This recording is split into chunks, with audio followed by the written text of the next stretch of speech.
Mic check 1 2 1 2. Mic check 1 2 1 2.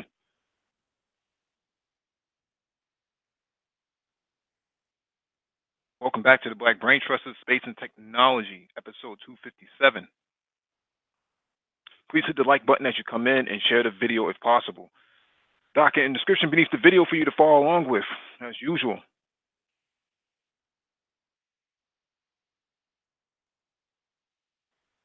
Deep Technologies, what's going on? Rain and Woman, good evening to you, my dear.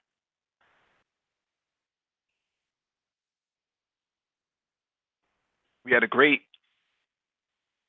weekend with the Black Tech Talk, very fire panel of panelists. We had Reno Cherry for the first time on the panel. Definitely shout out to him, man. He really came through and blessed us. We had Young Grizzly, which is the original founding member of the Black Brain Trust, who came up with the Black Brain Trust name. So shout out to him. He's been MIA working on his own stuff, but he happened to come through. Same with Keep It Techie. Josh is great. He's dope. Christian came through as well. Always a great contributor. Wish we had Gabe on the panel. Wish we had Albert on the panel. What's going on, Kareem Austin? What's going on, Albert? Wish we had more techies on the panel, man. We could have blessed it even better that night, man. We went over a few articles, dissected it, kind of added our own experiences to it, and it was just dope, man. It was just a dope hangout. If you haven't checked it out, you should actually go check it out. Just as an FYI, I'm still giving out. I'm still doing the IT mentorship thing for people who are subscribed to the Black Brain Trust. So if you're trying to get into IT as a career, I can mentor you in that area, coach you in that area. And if you're trying to transition from one IT career into the next, I can actually guide you and coach you into that area as well.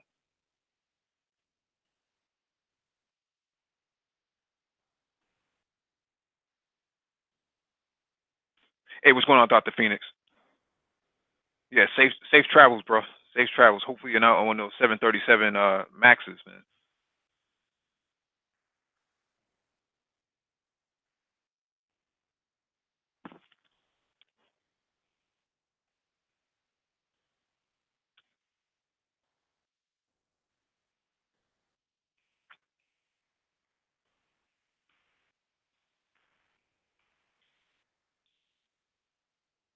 Rose Golden, how are you doing?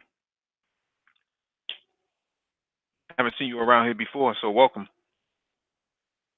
I'm chilling, Dr. Phoenix, man, chilling.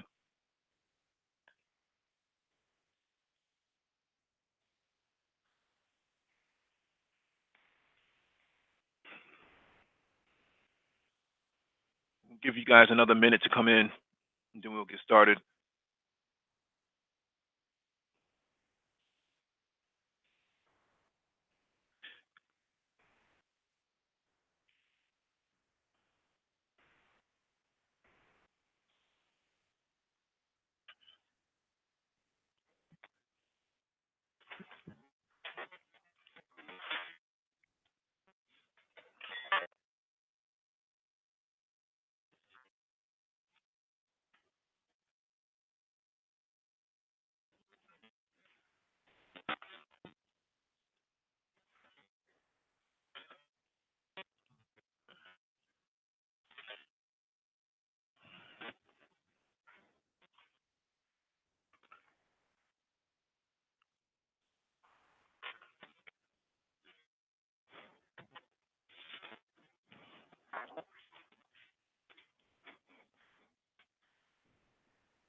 All right, let's get started. I think we got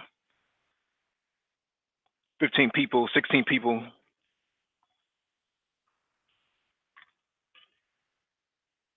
Please hit the like button as you come in. If you're not going to participate in the chat, please hit the like button.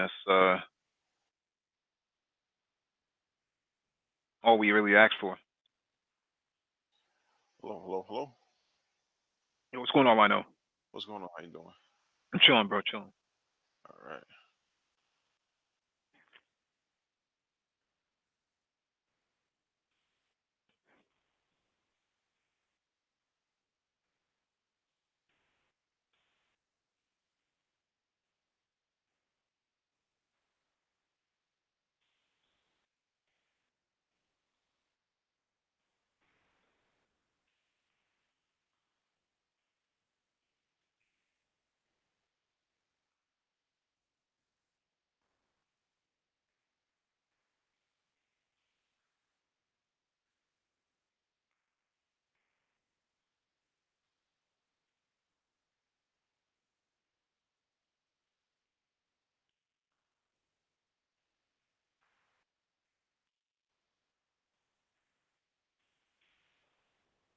All right, let me share my screen. I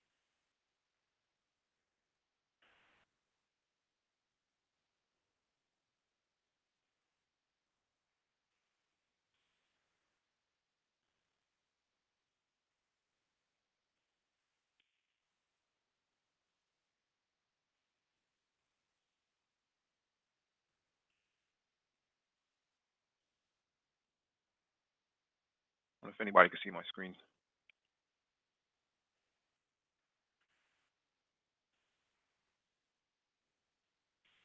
All right, Yeah, this yeah, one is we can see it. all right. This one is from AWS, Amazon Web Services. Full machine learning engineer scholarships from Udacity and the AWS Deep Bracer Scholarship Challenge. The growth of the growth of artificial intelligence could create 58 million net new jobs in the next few years, states the World Economic Forum. Yet, according to the Tencent Research Institute, it estimated that currently there are 300,000 AI engineers worldwide, but millions are needed. As you can tell, there is a unique and immediate opportunity to develop creative experiences and introduce you, no matter what your developer skills are, to essential machine learning concepts. These experiences in fields of machine learning like deep learning, reinforcement learning, and so on will expand your skills and help close the talent gap. To help you advance your AI, your artificial intelligence machine learning capabilities with hands-on fun machine learning. Uh, this is poorly worded. Machine learning experiences. I am thrilled to announce the AWS Deep Racer Scholarship Challenge. What is Deep Racer? In November 2018, Jeff Barr announced the launch of AWS Deep Racer on the AWS News blog as a new way to learn machine learning. With AWS Deep Racer, you have an opportunity to get hands-on with fully autonomous 1/8 scale race car driven by reinforcement learning, a 3D racing simulator, in a global racing league.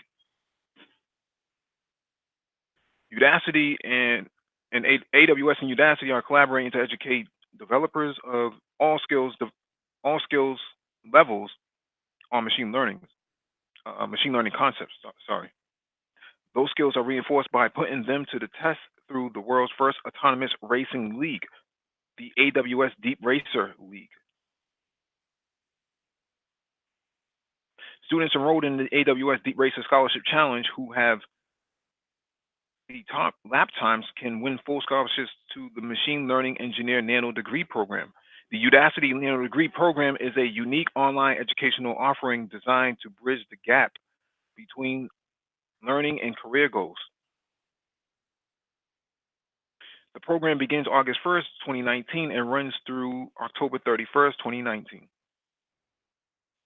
You can join the scholarship community at any point during these 3 months and immediately enroll in Udacity's specialized AWS Deep Racer course. Register now to be in pole position for the start of the race. After enrollment, you go through the AWS Deep Racer course, which consists of short step-by-step modules, 90 minutes in total. The modules prepare you to create, train, and fine-tune a reinforcement learning model in the AWS Deep Racer 3D racing simulator. throughout the program and during each race, you have access to custom scholarship student community to get pro tips from experts and exchange ideas with your classmates.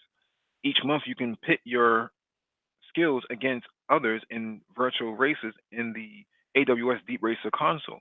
Students compete for top spots in each month's unique race course. Students that record the top lap times in August, September, and October 2019 qualify for one of the 200 full scholarships to the Udacity Machine Learning Engineer Nano Degree Program, sponsored by Udacity. So that's the skinny on this. I think this is dope, and they should do more of these. This is probably something that complex design would actually have a vested interest in. Yeah, sounds interesting. So what it's saying is that it's more of a um um actual we can put this to actual racing cars on the racetrack.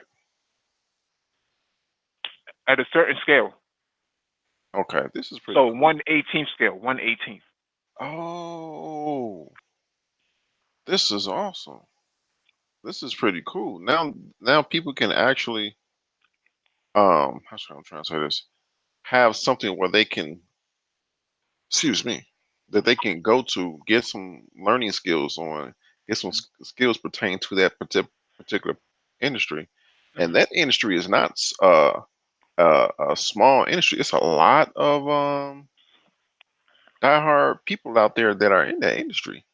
Yeah. I've seen older guys like grandpas deep in it. Fathers taking their children. That's pretty cool. I wouldn't have thought something like that would exist. But hey, there you go.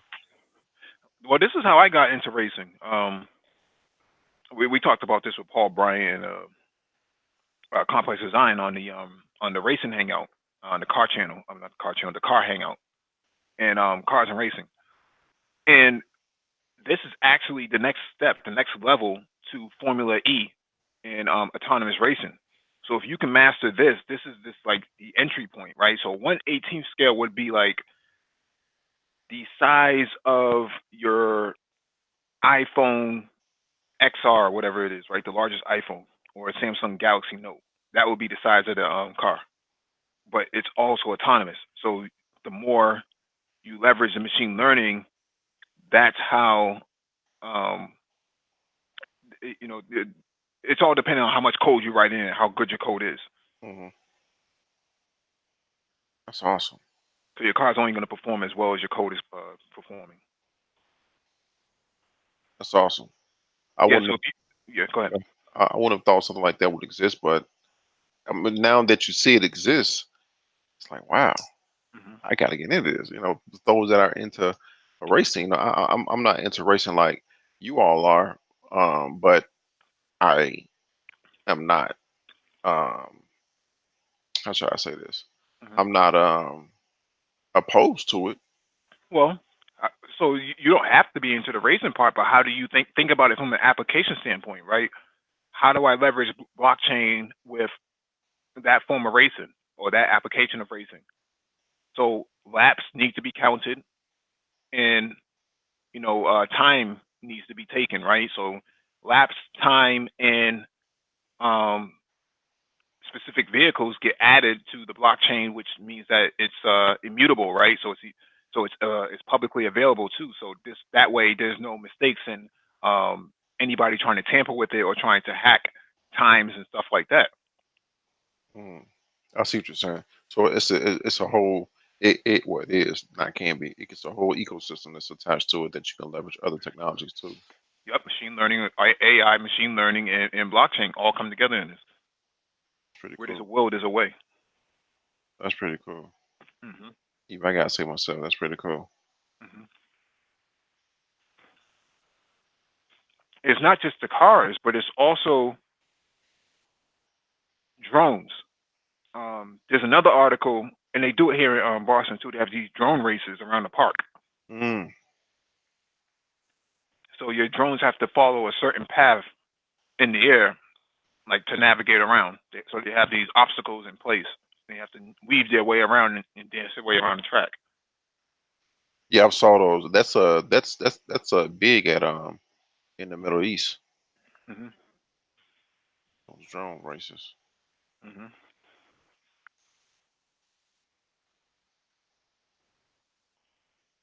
Yeah, people should take advantage of this, man. Yeah, this is pretty cool. Hmm. All right, let me get to this next article. If anybody wants to know more about it, the docket, the link is in the docket for you to follow along on and sign up for. It's only a matter of time before they start getting into these scholarships and stuff like that for nano degrees and micro degrees and stuff like. You'll probably see a lot of that happen on EDX as well, um, probably in the coming year because they just started doing master's degrees on EDX. So, and the master's degrees are so dirt cheap, it's ridiculous. Mm. It is. It is. Hmm. Yeah, master's degrees going anywhere between 10 and 20,000. If you had to go to BU or any of these big schools on campus, you'd be spending at least 50 grand bare minimum. This is awesome. And on a lot of those what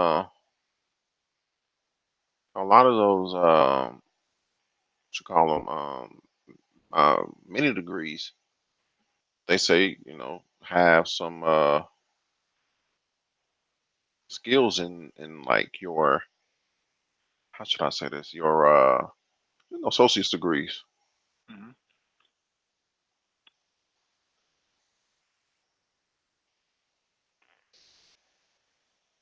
So that's pretty easy. Hmm. Community college, bang that out. Hey, I think community college is going to be obsolete.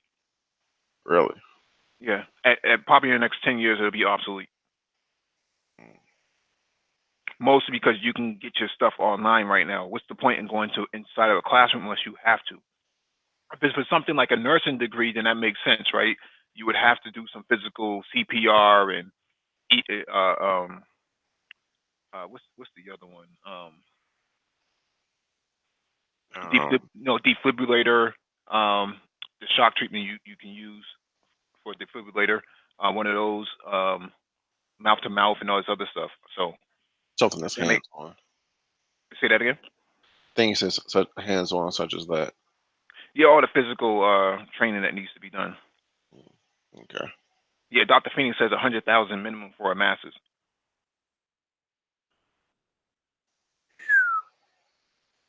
Because you have to remember that community colleges are state run, so they're funded by the state. If they can if they can get away from actually funding something like that and just go to a nano degree program, they're saving a whole bundle of money, saving millions of dollars by not keeping those institutions up. So that's why I said that they'll probably be obsolete in the next 10 years or so. You'll probably see the weakest ones start to die off by that point. Mm. What they will do with the property, I don't know. Um, Let me get to this next one. All right, this one is from Tech Radar. Intel admits it won't catch up with AMD's 7 nanometer chips until 2021. Expand this out. Intel has explained how it struggled to bring 10 nanometer processors to market, while also admitting that we won't see its 7 nanometer chips until 2021. Meanwhile, its competitor AMD has released 7 nanometer chips such as the AMD Ryzen 9 3900X processor. The revelations come from Intel CEO Bob Swan, who said at Fortune's Brainstorm Tech Conference in Aspen, Colorado, that Intel's goal to have a 2.7x transistor density improvement in its 10 nanometer chips compared to the current 14 nanometer chips was too ambitious. At a time when it gets when it gets harder and harder, we set a more aggressive goal. From it, from that, it just took us longer. Swan said. Because of this, Intel has been slow to move on from 14 nanometer. This has led many people to suggest that for Intel at least, Moore's law is dead. Moore's Law, which is named after Intel co-founder and former CEO Gordon Moore, states that the transistor density in computer chips double every 2 years. It's been a driving principle behind Intel's processor strategy, and many people credit it with the fast pace of technological advancements we've seen in the past.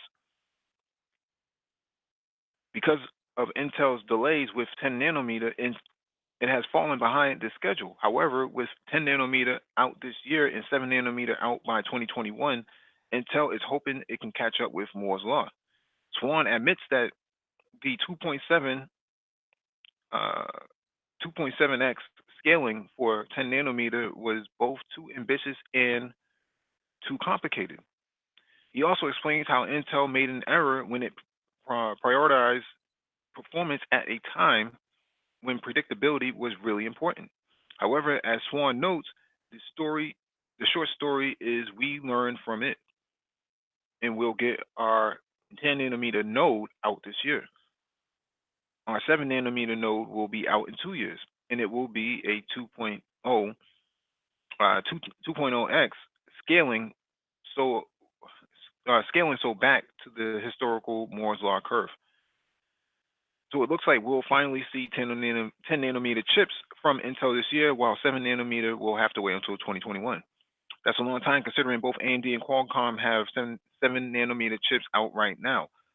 But will Intel be happy with ceding any performance advantage 7 nanometer brings to its two biggest competitors for that long? I've told you guys in the past, since last year, that Intel won't catch up to AMD until at least 2022 for a long time, and AMD stock is going to skyrocket over over the time, and it has, as we predicted since last year, it has went from $1.50 in 2015 up to $48 just a few months ago. It's gonna keep going up as long as Intel is behind. It's gonna keep going up. So I'm not saying that you should bet on it or you should put your money behind AMD, but what I am saying is you should pay attention to the stock if you plan on doing any investing in the tech industry, because AMD is here to play and here to stay for a long time. So with this position, but it's going to be very difficult for Intel to catch up because we don't even know from a fabrication standpoint whether or not whether or not Intel is going to be able to determine if they have any errors in their fabrication process. Yeah, I remember you talking about that and how um, Intel and AMD was not clashing, but AMD was catching up. This you've been saying this since last year, catching up, um, and this has been one of the first overarching themes of the shows since last year, since we started. You've Hmm. been saying how AMD has been catching up with this Threadripper, how Intel has been catching Hmm. hell with these people with these headlines saying, hey, Hmm. what their product is failing. Well, some of their products are failing, Hmm. and people backtracking on having Intel chips in their machines, left and right. It seems like left and right, Hmm. and lo and behold, that stock, AMD stock went up, and it did it did what you just said it did. Hmm. It can only go up at this point because they're in such a great position. Plus, I think they solidified their the next console development for Microsoft. So I think the next Xbox is supposed Ooh, to have another AMD chip in it. ooh, that's nice. And that Xbox console is supposed to be nice. Hmm. It's supposed to be really nice. Oh man, so that means a lot less revenue for Intel. They're bleeding right now as it stands. So companies are switching over. We saw an article we covered before where Dell said that they had no choice, or it was either Dell or HP said that they had no choice but to pick up on AMD chips because Intel, the servers that they develop, Intel can't fulfill the order. So why not go with AMD chips? We saw Amazon made a strong partnership a few months ago with AMD for high performance computing. Cray last month we covered their next supercomputer is going to be built with the AMD chips. That's a switch from Intel. So that means that the price performance ratio is so great that Intel is almost not even a consideration at this point. Wow. That changed very quick. That changed very quick. Yeah. So everybody sees the writing on the wall from a tech standpoint. James E. Jr. says, or at least he asked, open job positions at Intel. Yeah, if you go to Intel's website, there's a lot of positions open. I don't know um, if any, what the qualifications are. I know two people work at Intel. I don't know if they still work there, but they went and got their bachelor's in electrical engineering, and they immediately got a job at Intel. So that shows you the willingness of hiring for the standpoint. They came from the auto industry and used to work on the assembly line. So, Wow. Really? yep, Okay. That's amazing. And yeah, then they did. Mhm. then I figure the people that used to work for, well, sort of writing on the wall early that worked for Intel, they probably, jumped ship and did No, they they thing. won't leave. They won't leave Uh, okay, okay. as long as there's work that needs to be done. You're always going to be that sort of industry. The semiconductor industry, you don't really bounce around too much. You kind of stay within the organization until you're laid off or until you decide that you want to do something different. Mm, Because it's so difficult to find people who are what we call lithography technicians, which is what those guys are now. So lithography technicians are the guys who wear the white suits with the hoods on their head, and they handle the processors from um, the fabrication processor or the fabrication press, I should say, mm. and then they handle it in these suits because anything could contaminate from your skin and your oils on your hands. That stuff can contaminate and destroy thousands, if not millions, of processors in the fabrication facility. So that's why you see it's always airtight. They have these big suits on, and that's what they work on. I don't know they had a name. That's pretty interesting though. They have a name. Hmm. It's a very lucrative role. Let me see how much a lithography technician makes. Wow. I wouldn't even have thought to see if they had a name, but that's some good information to know. Hmm. Hmm. Do like do they just like go to a school, or is it just something you pick up just by being in the industry? A lithography technician is it's a role within the semiconductor industry. So there's many other roles that are encompassed behind it, but that role in particular is the equivalent of what a person on the assembly line putting windshields on the doors and stuff on a car would be. But Okay. they handle the processors. So that's like the bottom of that's like the entry level point, but it's a very lucrative role.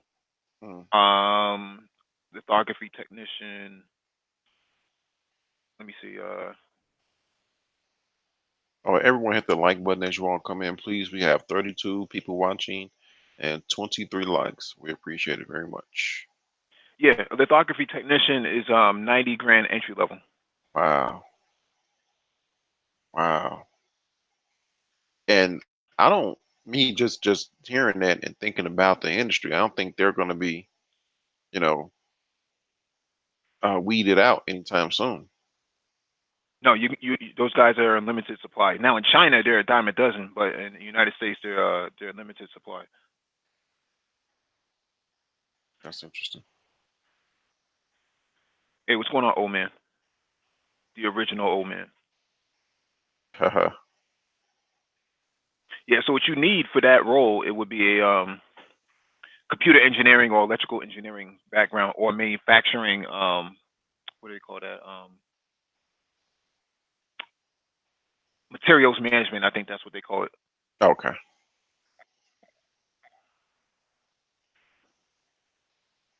All right, let me get to this next article.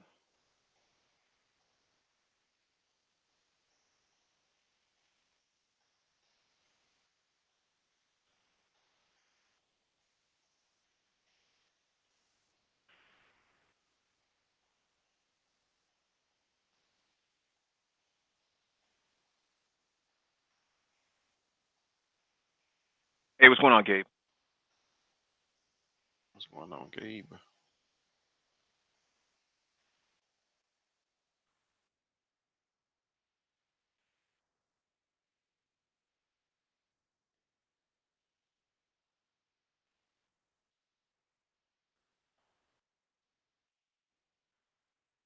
Yeah, I know the lithography technicians that make like 150K easy. Usually those guys are pretty mature in age. They're usually above 35, but they definitely make 150K.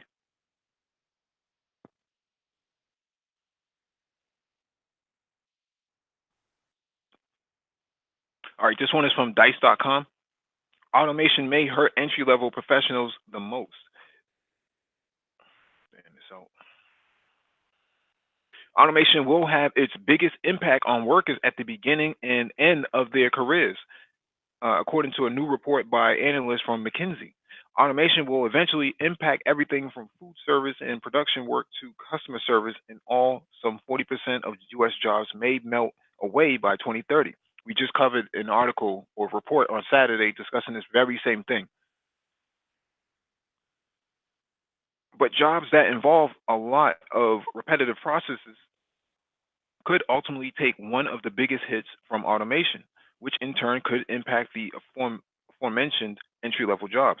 Junior programmers and QA specialists, for example, could find much of their daily workload taken over by apps. The McKinsey report is a lot more dire than the one issued late last year by Forrester, which suggested that automation could kill some 10% of US jobs by the end of this year, creating while creating the equivalent of 3% of the current job stock. Granted, McKinsey is looking to a much longer timeline during which AI and machine learning will presumably become much more sophisticated. We actually covered this on Saturday, so this is what they're reporting from. So if you want to know more about what they're talking about, go back and check the hangout from Saturday that the Black women in automation and the impact of it. Okay. So we talked about that on there, but the this article is kind of just summarizing what we already discussed. Like Cyber Network says, that's why he's going all in on Python automation. We should time out Cyber Network because he's causing an impact on the industry. What's going on, Gabe? How you doing? That's funny. I, I got to give you Hey, one for that. hey, hey, I what's up, got to man? give you one for that. What's going on? How y'all doing? Yeah, not too bad.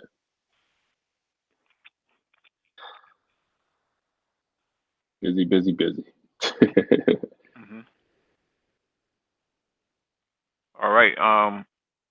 Gabe, you have anything you want to add to that? Yeah, nothing in particular.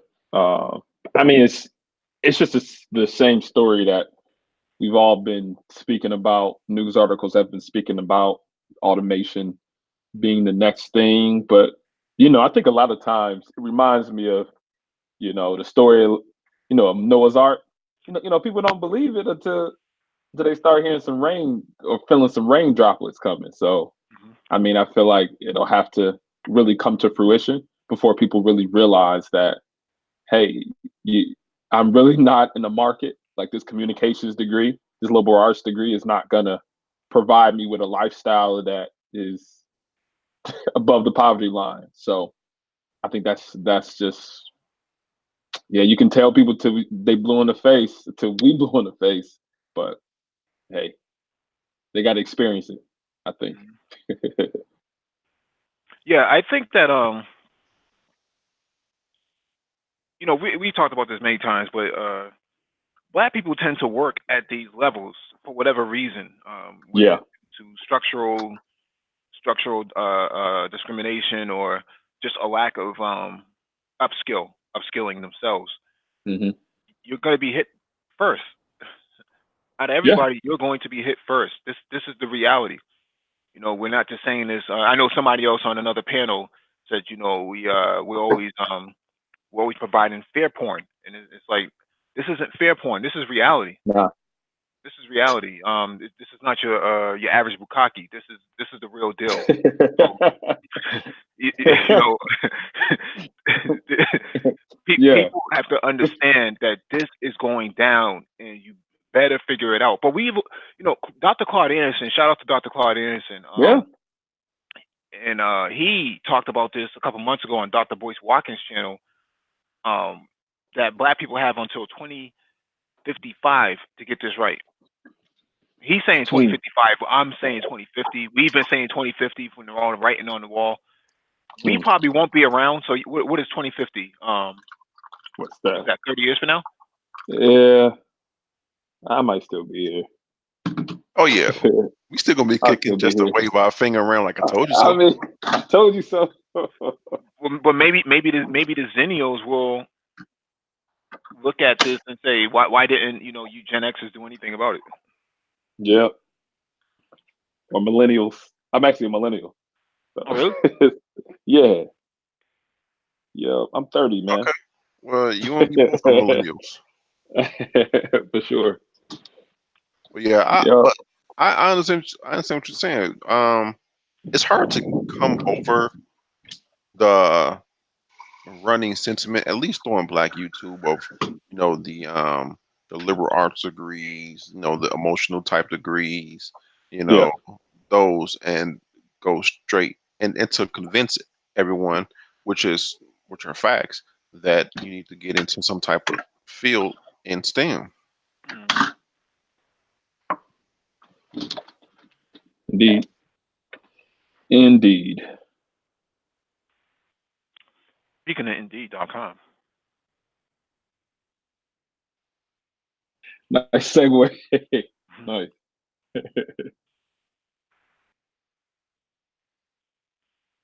Yeah, I'm mad we couldn't have you on the hangout on Saturday, man. It was definitely Oh man. No man, whatever, man. I didn't do it on Nah, purpose, man. I did not do it no, on man. purpose. Nah, nah, nah. No, it's all good. No, did Now you I hear it listened though? to it from beginning. Oh, yeah, from beginning to end. Awesome stuff. Great stuff. Absolutely great stuff. If anybody want to do a part two, maybe in a couple of months, maybe No, no, next we'll do month or another part something, two in I'm August. with it.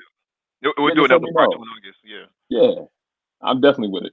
Absolutely with it. yeah. We'll see how what happens to Hangouts after August 1st. Yeah, yeah, I'm with that.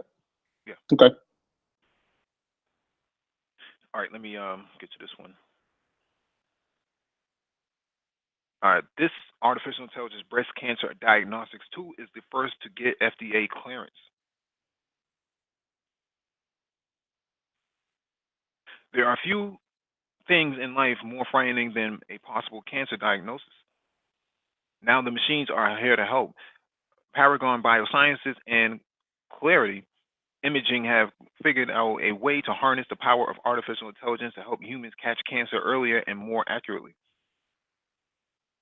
Quantex recently became the first ever computer aided breast cancer diagnosis system cleared by the FDA for use in radiology, but it's not putting radiologists out of a job anytime soon.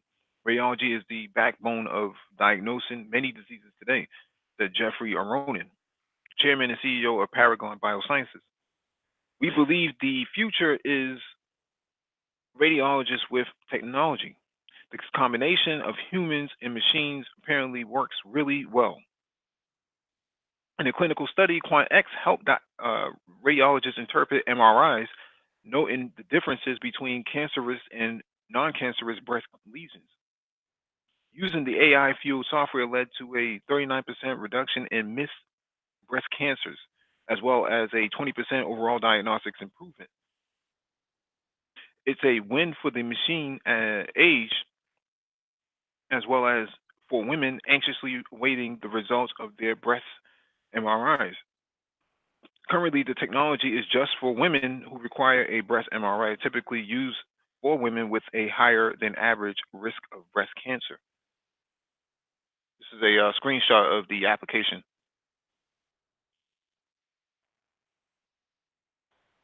Today, about 30 million women are screened for breast cancer each year in the US, and we all have women in our lives who have to go through this, says Megan Harrison, head of product and COO at Clarity Imaging.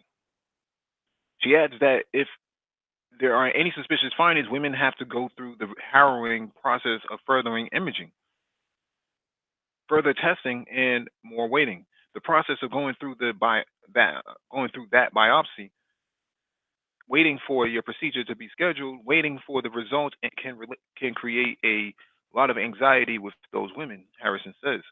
And yet, 75% of those biopsies come back negative, meaning no cancer was found. We believe that Clarity can do better, help radiologists make better diagnosis, and with our software, we can help them deliver better patient care. Quantex was initially developed at the University of Chicago based on research led by Dr. Mary Ellen L. Geiger, and incubated at Quantitative Insights, a startup that had been launched with the support of the University of Chicago's Polsky Center for Entrepreneurship and Innovation. It was acquired by Clarity and brought into the Paragon Biosciences fold, while QuantX is currently only approved for use in breast cancer diagnosis. Clarity plans to expand the diagnostic application of its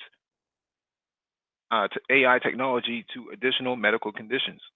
Clarity is in an early rollout phase of QuantX and is currently working with radiologists at MD Anderson Cancer Center at University of Texas and the University of Chicago, gathering feedback from users in the field.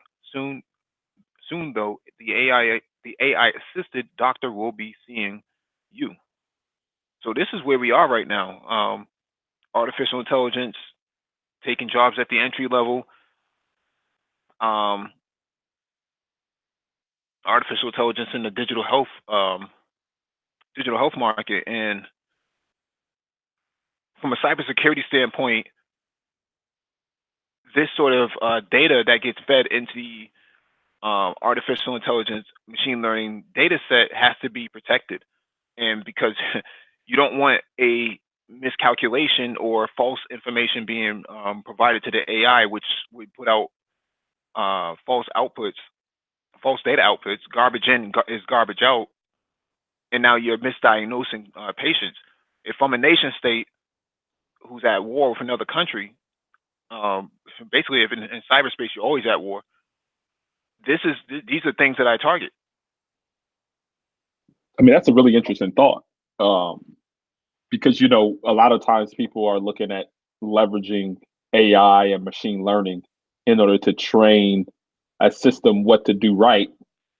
I mean, if you overload it with false data, right, that'll compromise the integrity of the information that those particular machines, those AI and machine learning engines are gathering. They won't be able to fire correctly as it concerns what is actual, right? That's right there in the attack vectors. If there is a method for loading false data into an artificial intelligence, something that's gathering information, that can definitely have cataclysmic type of effects if we're leaning heavily on what AI and machine learning is telling us and their actions. Because incorporate automated responses, right? After it gets certain inputs, the machine learning vehicle or whatever does something automatically, right? If you feed it wrong information, that's interesting. I'm sorry, you were gonna say something? No, I was just gonna say, or you may end up with ransomware inside your data lake. And all that data that you generated that needs to be fed into put into data sets and be fed into the AI, that data could be locked away from with a bad guy. Right. It says you need to pay me 100 Bitcoin. Yeah. You don't have 100 Bitcoin because you're a small institution that relies on third-party tools and service contracts, and Mhm.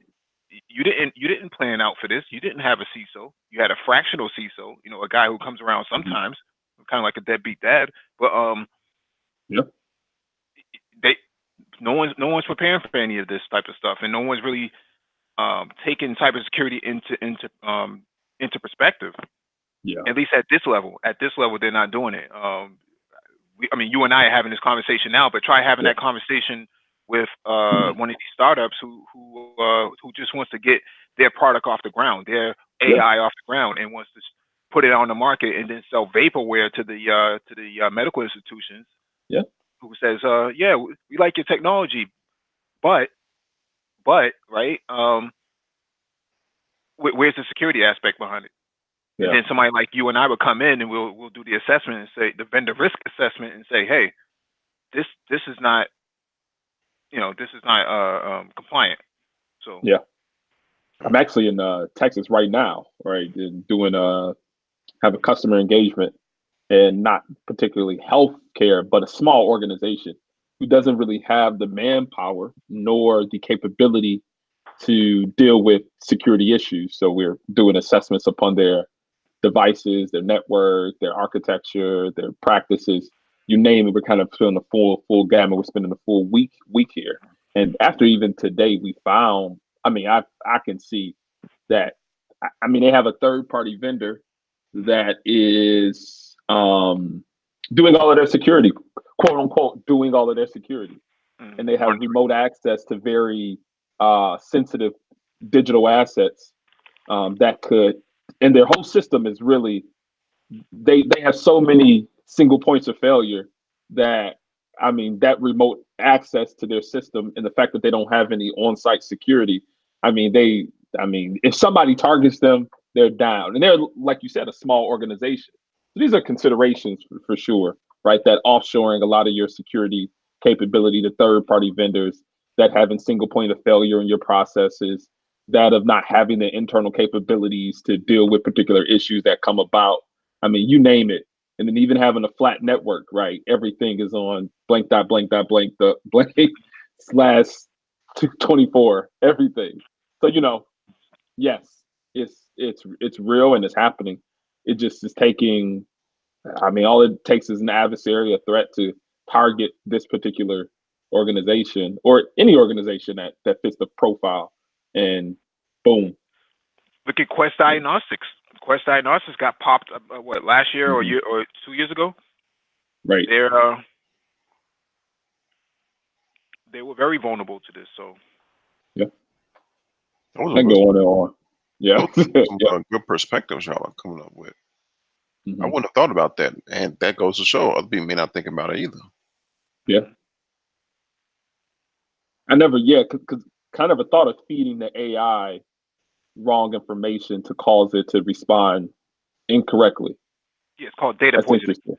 Yeah. Data poisoning. But like from artificial intelligence and machine learning, I haven't seen it in a while, or I haven't seen it, or I haven't heard of it. Any particular attacks that have been crafted to do that. So, yeah, I know it's like DNS poisoning or ARP cache poisoning.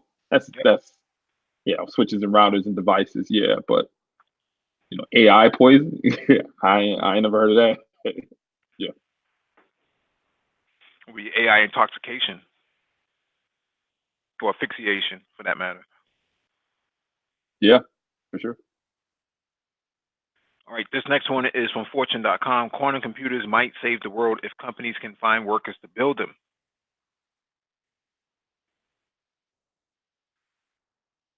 Quantum computing may be decades away from being a practical reality, but that's not stopping tech companies from convincing businesses that they should start preparing for the next evolution of computers. Speaking at Fortune's annual Brainstorm Tech Conference Monday in Aspen, Colorado, Microsoft General Manager of Quantum Software, Krista Sorv, explained why people should care about the experimental technology essential Essentially, workable quantum computing could, in theory, help solve some of humanity's most pressing problems, like capturing carbon from the atmosphere to save the planet and improving clean and energy and food production. Sort said, it's not as if conventional computers can't handle the calculations underpinning the feats Sorf mentioned. It's just that it would take a person's lifetime as opposed to the matter of weeks or months it would take a quantum computer to process the information related to the problems. Both Soar and speaker Andrew Firstman, the co-founder and CEO of the startup One Qubit, had the challenging task of explaining how quantum computing works to the audience of businesses or business executives and financiers. Firstman joked that it's likely many of the business savvy audience members don't understand how conventional computers work, but they know what they want those computers to achieve and help their businesses. I doubt many audience members don't understand how phones work, he said as the audience laughed. In some sense, that is how quantum computers work. I don't know. When people typically think about quantum computing, they are referring to harnessing the power of quantum mechanics and physical properties, Source said. For conventional computers, a transistor is used to encode and represent data as either 0 or 1 in what are known as bits, which help power your laptops or smartphones. Quantum, however, relies on mysterious so-called qubits, which can represent data in multiple states like a 0 or a 1. And at the same time, it's head scratching idea to wrap one's brain around, but it's crucial to harnessing the power of quantum computing. Designing algorithms that take what the hell is happening?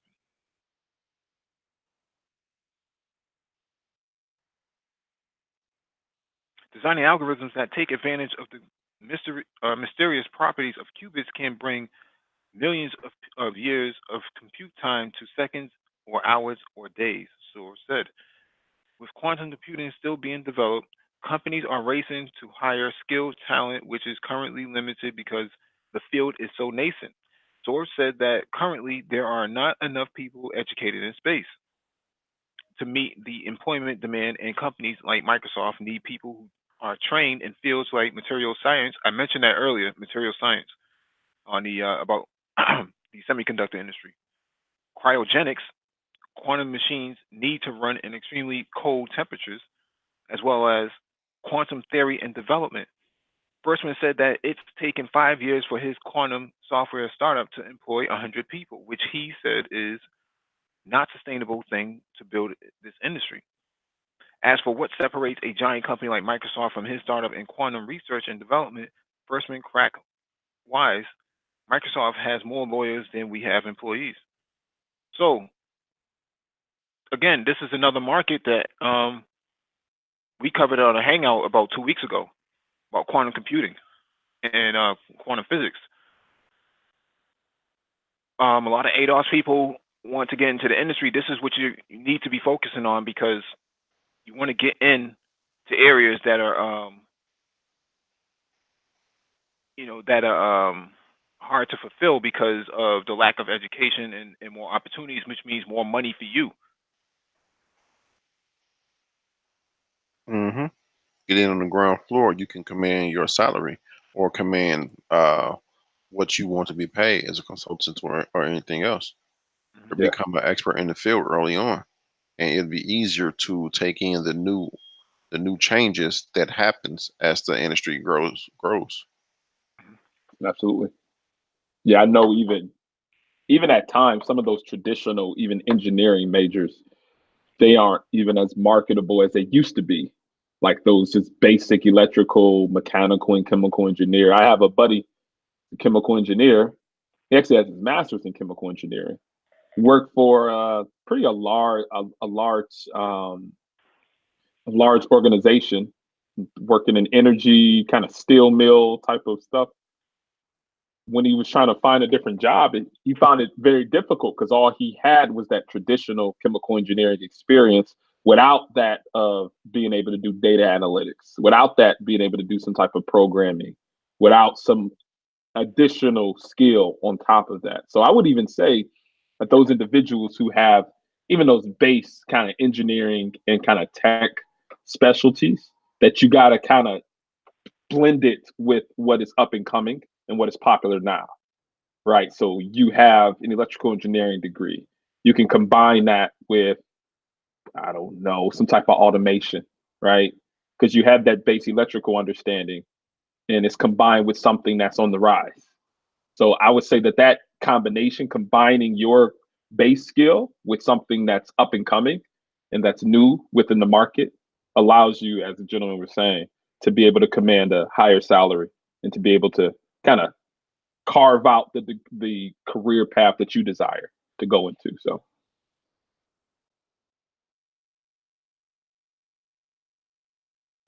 Yeah, I agree. I agree.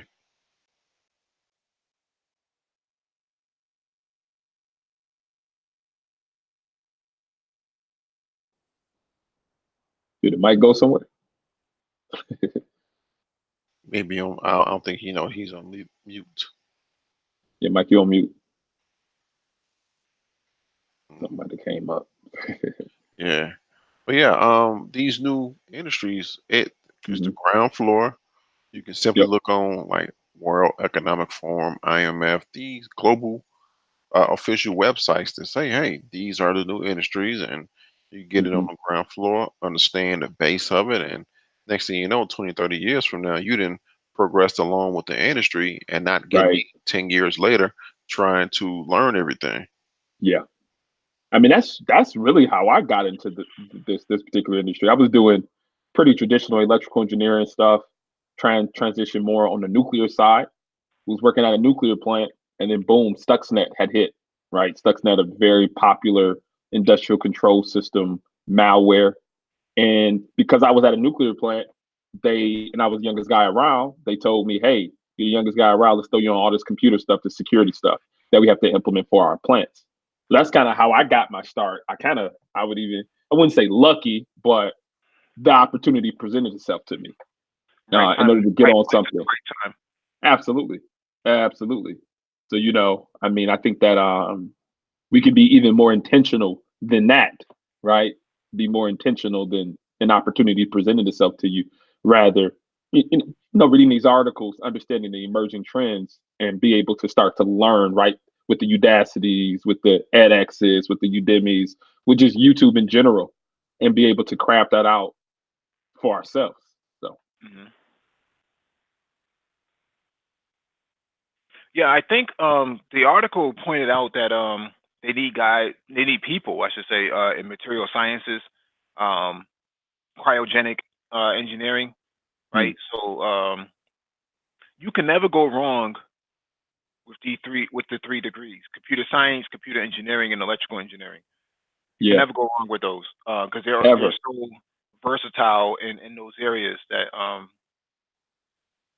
that's you can always take a minor with it, right? So a minor in Hmm. material science or a minor in data science, so on and so forth. So Yep. no one really ever gets a degree in data science per se, but that's usually like a Hmm. certificate or some kind of minor as an add-on to their major.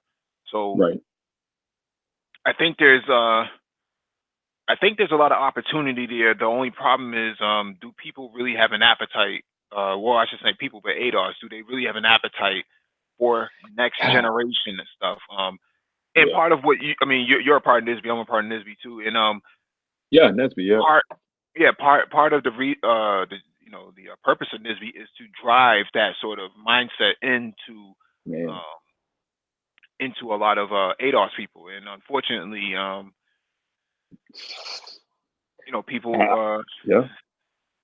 people don't seem to be receptive to it all the time. So Nesby a lot of times drives engineers to become project managers, project engineers, or directors, right?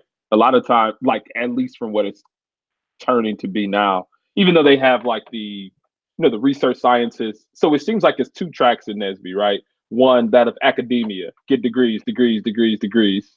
And the other one is like, oh, go become the CEO of this company, but start with engineering. That's kind of has been my experience with a lot of individuals in NSBE. You don't see a lot of that innovations in technology within NSBE, or at least what's presented. I wouldn't say that that's a definition of the whole organization. It's just kind of a, because I used to be a part of the boards. I used to be a part of like um, the region for leadership board. I was like what is this? The academic excellence chair, and Yeah, that was one thing that we pushed a lot, right? In region, because region four, right? Michigan, that Wisconsin, Ohio, Indiana, Illinois, yeah, those places. Midwest. So Yeah. yeah, Midwest pretty much.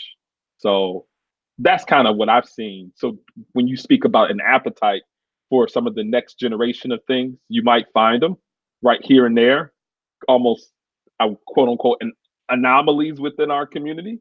But I don't see it as something that's like the norm. People really wanting to get into these technologies. Because we have to change the culture. Yeah, And culture is hard to change, but at the same time, what I'm saying here is, um, NISB has to do better things than just what they're currently doing. My position is they should have had not just workshops, but they should be offering certificate and nano degree programs in the same way yeah, UDAS. They should be doing the yep. same exact thing that these other guys, well, I shouldn't say these other guys, but these other institutions are doing. And you can increase your numbers better and have higher turnout rates if um, if you take that initiative. Now, who wants to take it on? Because even the website is pretty. I mean, I Oh don't know yeah, about you, but in my opinion, the website is pretty terrible for oh yeah. organization. From a user standpoint, it's actually abysmal. But Cluttered with everything. Yeah, mhm. yep. Yeah, there's so many things that I put on the table that they should actually be looking into. I kind of get stares at me like, who do you think you are? But Yeah, anyways, let me get to this because next article. Go ahead. yeah, I was gonna say Nesby is a hierarchy. You, especially from the leadership perspective, they only listen to whoever the the big players, quote unquote, are. So I Yeah, feel you. it's more like a Yeah. fraternity. Oh yes, and there's fraternities and sororities within the organization that they kind of. Oh man, it's yeah. Yeah, I can it's a go lot on of and on politics. about that. It's a Oh lot of yeah, politics. Yeah. lot of politics. Hmm. All right, let me get to this next one from TheGuardian.com. Scientists work out ways to make Mars surface fit for farming.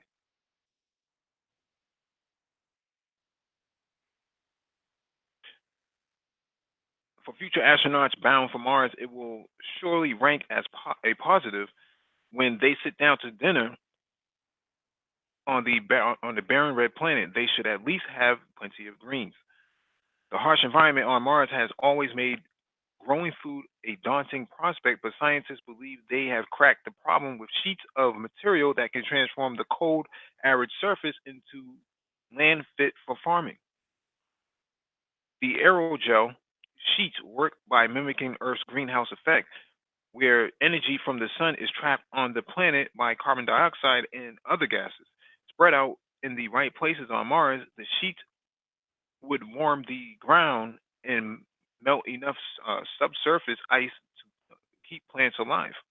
Interesting. Robin Woodsworth, who worked on the sheets at Harvard University, said if we want to make sustainable habitats on another planet using present day technology, this approach could be very useful. It's completely scalable, so the area covered could be anywhere from a few square meters to large regions of the planet. Should humans ever decide to spread beyond Earth, as the late Stephen Hawking declared we must, then growing food on alien worlds will be a skill that has to be mastered. But on Mars, the conditions are hardly conducive. The planet is frigid and dry and bombarded by radiation. The soil contains potentially toxic chemicals, and the wispy atmosphere is low on nitrogen. In the past, scientists and science fiction writers have proposed terraforming barren worlds and approached an approach that calls for the whole atmosphere to be rebuilt. In 1971, the American astronomer Carl Sagan suggested that vaporizing the northern polar ice cap on Mars might release enough water into the atmosphere to do the trick. More modest ideas have involved erecting greenhouses instead. The aerogel sheets do not solve all of the problems, but they could help future spacefarers create fertile oases on desolate planets where plants and other photosynthesizing organisms can take root. Because life would only grow beneath the sheets, the risk of contaminating the rest of Mars with foreign life forms would be minimal, Wordsworth said. The aerogel used to make the sheets is composed of 97% of air, with the rest made up of a light silica network.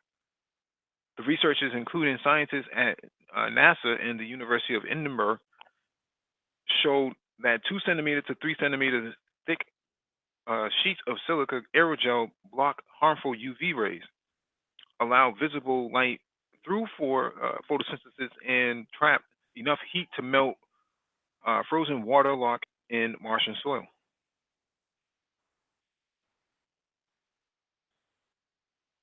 This is this is something to really think about. Yeah, aerogel is an amazing substance. It's the Mhm. world's lightest solid. It can protect you from extreme heat, extreme temperatures. I saw a few videos on Veritasium. It's his YouTube channel. It talked about aerogel. It's hard for me to explain, man. You got to look at the videos on Veritasium. But he put like a chocolate bunny on top of the um, aerogel, and he heated the aerogel from the bottom, and that bunny did not melt. It was like superheated. That bunny did not melt. It only melted when the fire came up and over the aerogel. And this aerogel is something amazing. It's the world's lightest solid. Okay. But yeah, there's been a lot of talk about transforming, and I agree with Carl. Well, not Carl. Well, both. But what was Stephen Hawkins? We do have to leave the planet, and regardless, just populate other planets. And these are just talks that goes on and how to terraform. Wherever we go, we're going to have to bend that place's atmosphere to what we need. Mhm. I mean, I don't know. If there's so much radiation that the planet is absorbing already, I don't know if it's possible for human beings to even be up there to begin with. That's a thought. That's a thought. If human beings were to terraform it, it'll take a long time anyway. There's Mhm. nothing to say that we have to go to Mars and we have to terraform it. There's not anything to say that we have to live on a planet either. We can make our own habitat in space. But these are Mm. just uh, things that people go through, not go through, but talk about if we want to habitat other worlds, what needs to be done. You know. Mhm. So, And so would it be a situation where we, like you said, habitat space, but gather resources from other planets, like It's Mars? Yeah, it's a I forgot the name of the sphere, but it's a Hmm. huge gig it's these huge gigantic. manosphere. No, that's funny. It's these things. I want to say a Peterson sphere, but I don't think that's it. Don't quote me on it, but it's you ever seen what's that movie Elias Eliason with the guy from uh Elias something where it was the rich lived in the low Earth orbit of Earth, and it was this circular ring, Hmm. and it was perfected They to say every Elysium. yeah, Yep. Alicia, things like that, Hmm. but bigger, Thanks to your ZNet. Yep. but bigger. So And as you go through space, you obviously, you got to remember, space is not just this hocus pocus, oogie boogie type void. There is resources out there that Mhm. we can obtain. Water is everywhere in space. It may be ice, it may Right. be different water, but hey, it's out there. How about alternative? Well, this may take us a different place, but I was going to say fuels, alternative fuels that might not be found on Earth that we could possibly use to power exploration. I guess. Mhm. Yeah, Have there been a lot of research in that area, or are we just looking at things that we found on Earth that are other places that we use for fuel? yeah. There's been research on that because as humans, we can't go into deep space with chemical-based rockets. You have to Mm, carry all your gas with you. It will have to be some type of other fuel system. So there's been uh, not I'm not going to say studies, but yeah, studies, but research yeah, done on that. got it. Okay.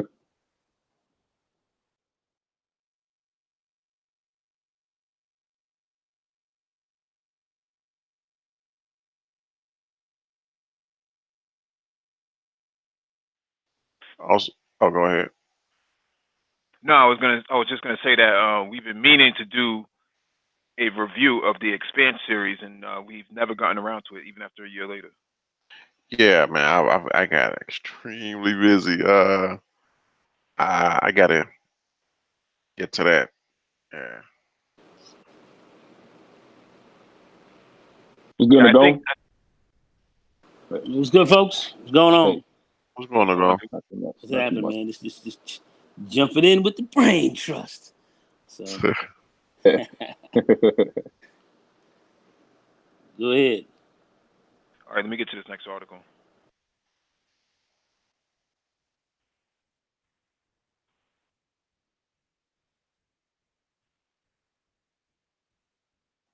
I actually think that that's the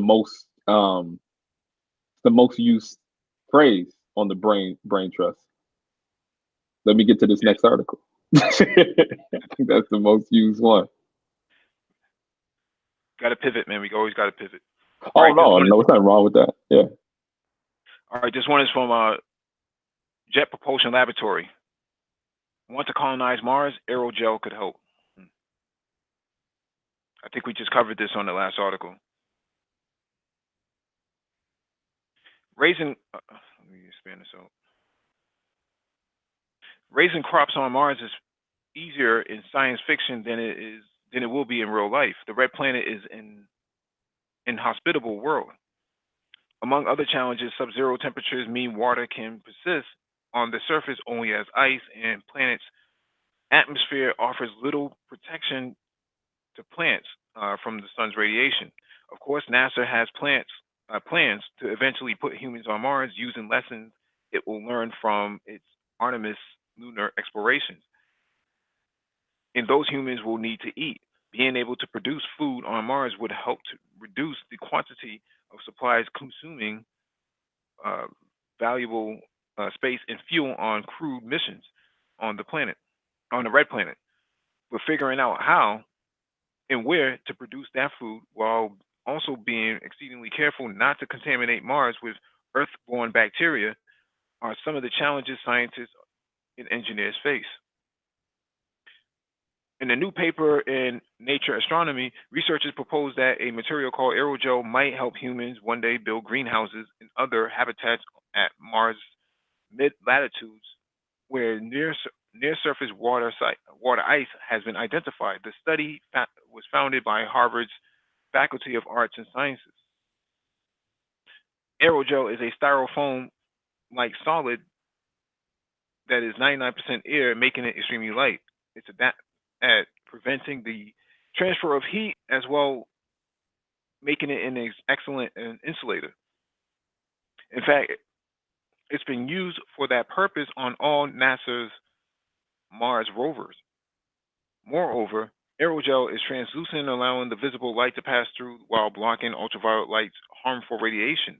Most aerogel is made from silica, the same material found in the glass. So we covered this already, but NASA um, NASA's just putting more emphasis behind this. That's a shot of what the silica looks like.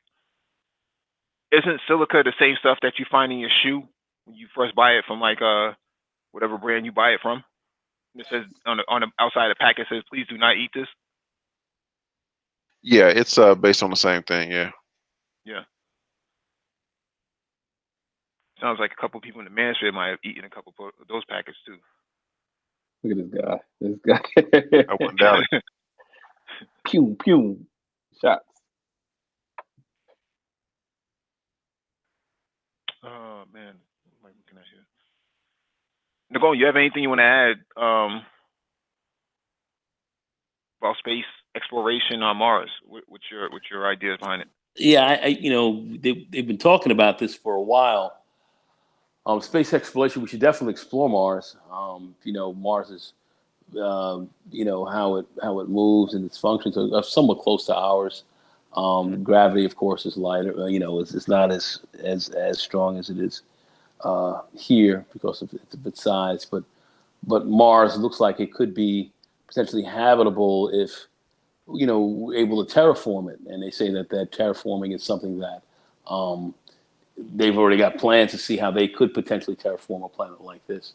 But it would take a while. They say maybe 100 years or something like that to do. So it looks like that Mars will be a planet that we will be able to potentially terraform maybe in the future. So this is something that we might see in the 23rd century. We're not going to be around. What is certainly, what is terraforming? Terraforming is turning the planet, changing its helping to change its atmosphere and make it more Earth-like. Yeah. Being able to actually maybe with even more greenhouse gases and so forth, maybe to even create a stronger atmosphere there that could potentially function a lot more like Earth, and where you'll have weather and so forth like that. That's kind of that's Earth-like, and there are ways that they believe that this can potentially be done. But as of right now, just to examine the planet and get up there and kind of dip around a little bit and see how much water is there. Is it usable? Can we do certain things to make that process a lot easier by what's on the planet right now? I believe all that should be examined. It did have oceans before. It did have oceans, so those oceans went away. What the reasons for that are, we don't know. But maybe we could potentially find out what that process is, and maybe what that process was, and find out maybe how we can maybe I don't know, somehow, as I said, in terraforming and maybe some other methods that we may have, bring oceans and stuff like that back over time, and get the planet to operate maybe how it was operating maybe 2 billion or maybe 3 billion years ago. So all of this is possible. There's a lot of speculation on how we can do certain things on that planet, but it's close by. It does have an environment that we could potentially work with, and I think it should be something that should be examined. And maybe we don't have the technology now, but maybe 23rd century, 24th century technology might be able to answer some of the problems that we're looking at now. So we should examine it. Definitely so. Definitely so. That's something that we're going to do anyway. I believe man is a spacefaring species, and to certainly begin to reform our solar system in certain ways and work with planets that could potentially help us is something that I think is very strong in our future, and we should be doing that now, as well as the moon as well. So those are my thoughts. All right, this one is from ScienceAlert.com. Physicists have reversed time on the smallest scale by using a quantum computer. So it's easy to take time's arrow for granted, but the gears of physics actually work just as smoothly in reverse. Maybe the time machine is possible after all. An experiment earlier this year shows just how much wiggle room we can expect when it comes to distinguishing the past from the future, at least on a quantum scale. It might not allow us to relive the 1960s, but it could help us better understand why not.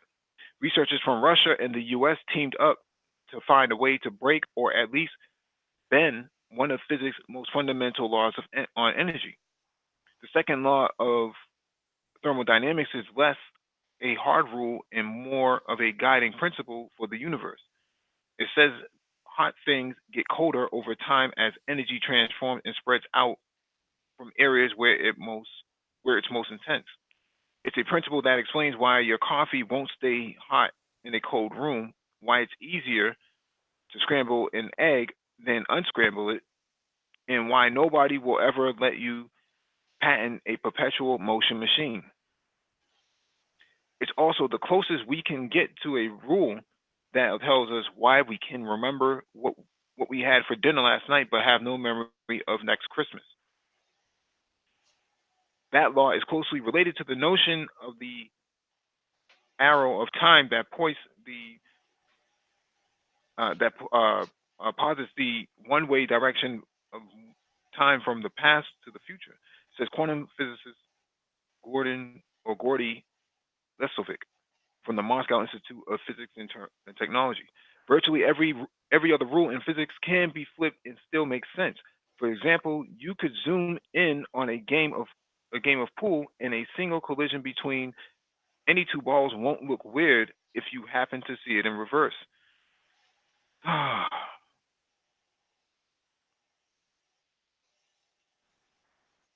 On the other hand, if you watch balls roll out of pockets and reform the starting pyramid, it would be a sobering experience. That's the second law at work for you. I don't like these laws. On the macro scale of omelets and games of pool, we shouldn't expect a lot of give in the laws of thermodynamics. But as we focus in on the tiny gears, Lino, you have to mute yourself, please. Oh, my bad.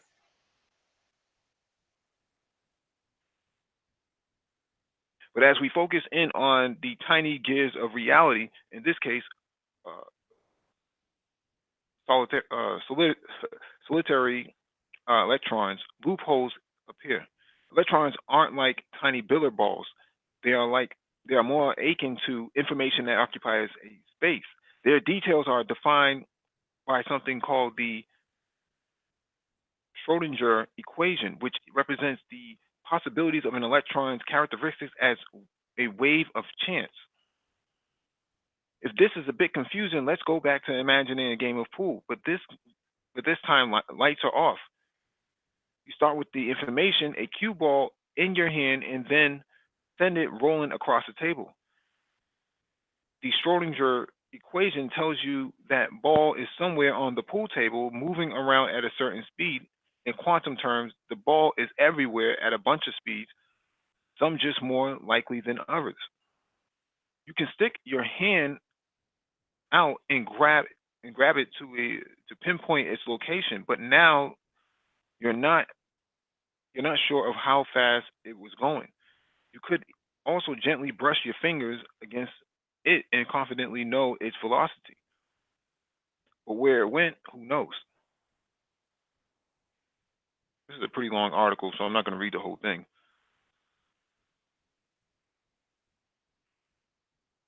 There's one other trick you can use, though.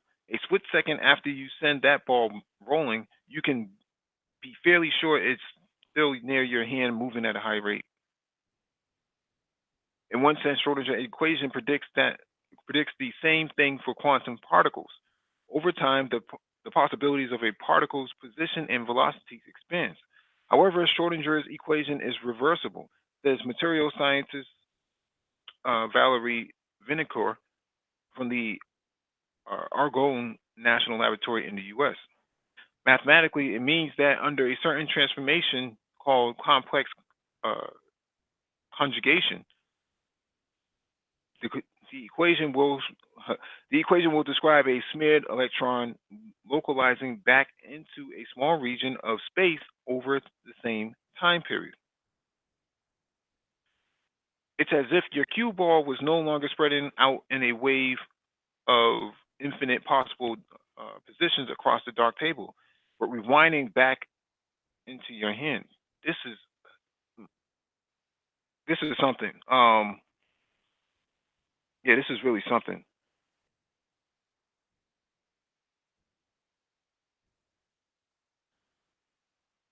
Want to take a crack at this one to go? Yeah, I think This requires a whole entire hangout just dedicated to this one article because I was just saying that it's yeah. it's a bit of information that I'm not capturing all the way. Of I'll concepts.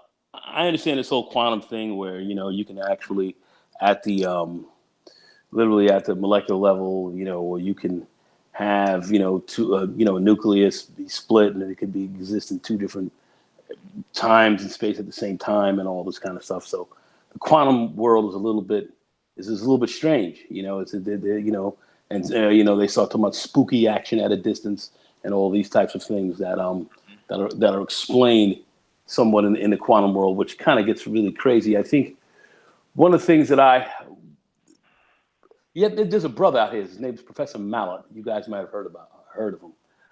He's at the University of Connecticut, and he is actually Dr. Maliki. Mallet. Oh, okay. And he's trying to develop a time machine. And he says you can actually go back in time. And what he is proposing, not from a quantum world, but he's looking at it more from an Einsteinian physics perspective, of where you could take lasers, very powerful lasers, and have them kind of cross over and leave an area, between where the lasers are actually crossing each other, and you could actually begin to spin space time, and you can actually take a particle and send it back into time, because now you have twisted the space time continuum in between this, because this light is these lasers are actually warping and distorting the space time around it to where you can actually move something back in time. And this is this time machine that he's trying to create. Now there's some people who are putting some money behind them in which to do this. So they're actually trying these experiments now. I don't know how far along they've gotten along, but that is what I can understand right now about a time machine. This stuff here with the space-time continuum and all that is what they're working with. This quantum side of the game now, where now you start to have very strange activity when you get into the quantum world at a much deeper level, at the at the subatomic level. You start to see some very strange things that actually happen there, and some of it is a little confusing, and some of this stuff almost sounds like science fiction, that you can actually technically exist in two different places simultaneously, which is very strange. So, really getting into this, we would take a lot. We would have to really get a lot more information when we start talking about the first, second, and third laws of thermodynamics, and really getting into that, which is kind of deep here. I don't, this article is deep. The best I can say is if you can twist space-time, you can actually move something maybe forward in time or back in time. If you can twist, that's what Dr. Mallet is saying. That's my best comprehension. Is this what they're talking about here? Spooky action at a distance, and all the different quantum sides of the physics game is a whole different game of physics that's relatively new. New laws have to be written for it as well. We're going to have a new physics that's going to come out of this, and and elucidate on some different types of things that are going on in the physical world that we're probably not aware of right now, dimensionality and a lot of different things. So it's difficult to really speak on this. This article is heavy. There's a lot of crap going on here. Yeah. So I'm not going to take a huge crack at it. I'm just going to go as to what I am familiar with, and people can kind of look up Dr. Mallet, Mallet. He's actually on YouTube as well. You can look at his videos and look at his whole concept of a time machine. He kind of takes a cup of coffee, puts a coffee bean in it, and says, "You see this coffee bean? And let's say we have these lasers that are moving around and has this little space that's just in the middle with these lasers, crossing and warping space time.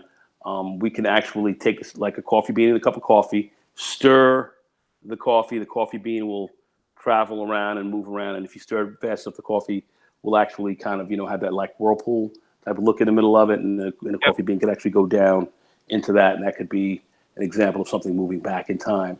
And this is something that Dr. Mallet uses as a very simplistic type of explanation for what he's trying to do and how you can move a particle back in time, or you can move it further in time. And he seems to have some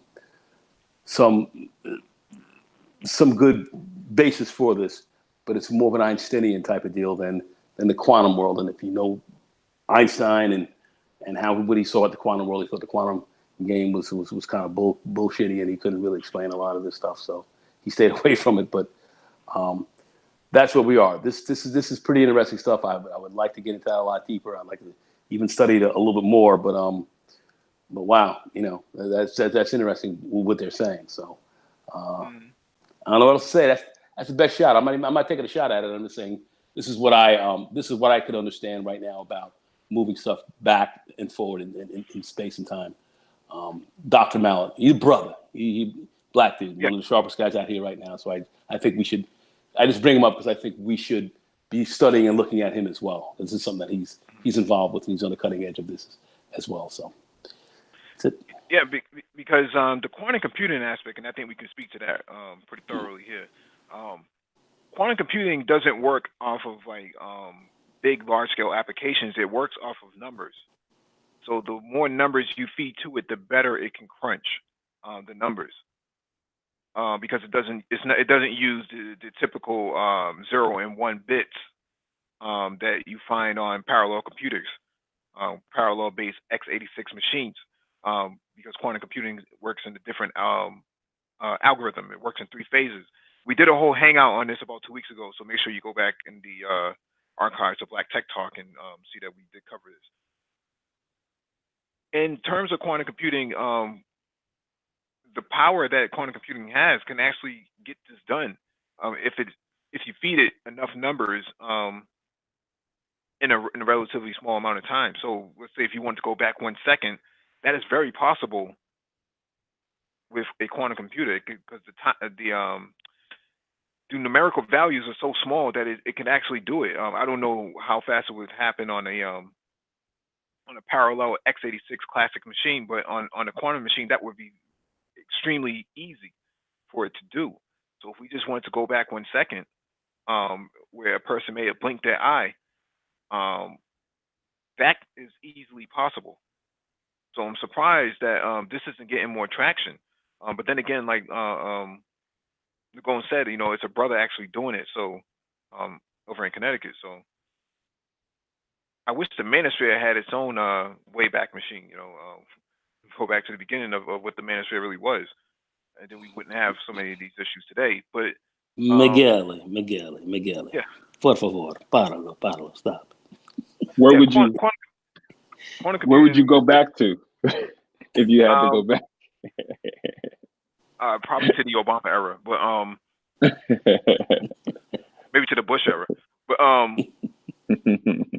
yeah, this is really, really something, man. I didn't think about it when I put this on the docket that it would be so deep, but I think we need to have one hangout just dedicated to this. Probably either this week or next week. This is deep. Hey, Mike, I'd like to ask now. When we talk about computer bits here, we information is is kind of transferred in a series of zeros and ones. Is it the same on? Is it the same on the quantum side, or does quantum kind of operate differently? It's exponential on the quantum. So 2 to the 48th power. That sort of way. So every phase it exponentially grows. So if you started off at 1, it's gonna exponentially grow before the next phase of the computational cycle. And basic classic computing that we're using right now is just 0 1 0 1 0 1 0 1. Yeah. And quantum computers, it says 2, and then it jumps up to 64, and then it jumps up to, again 128, and so on and so forth. So the computing power is that much more powerful? Yes. So that's why. Go ahead. I'm sorry. So that's why they need such cooling power. So you have to keep. Exactly. Yeah. Exactly. Because it's microwave-based processing. Yep.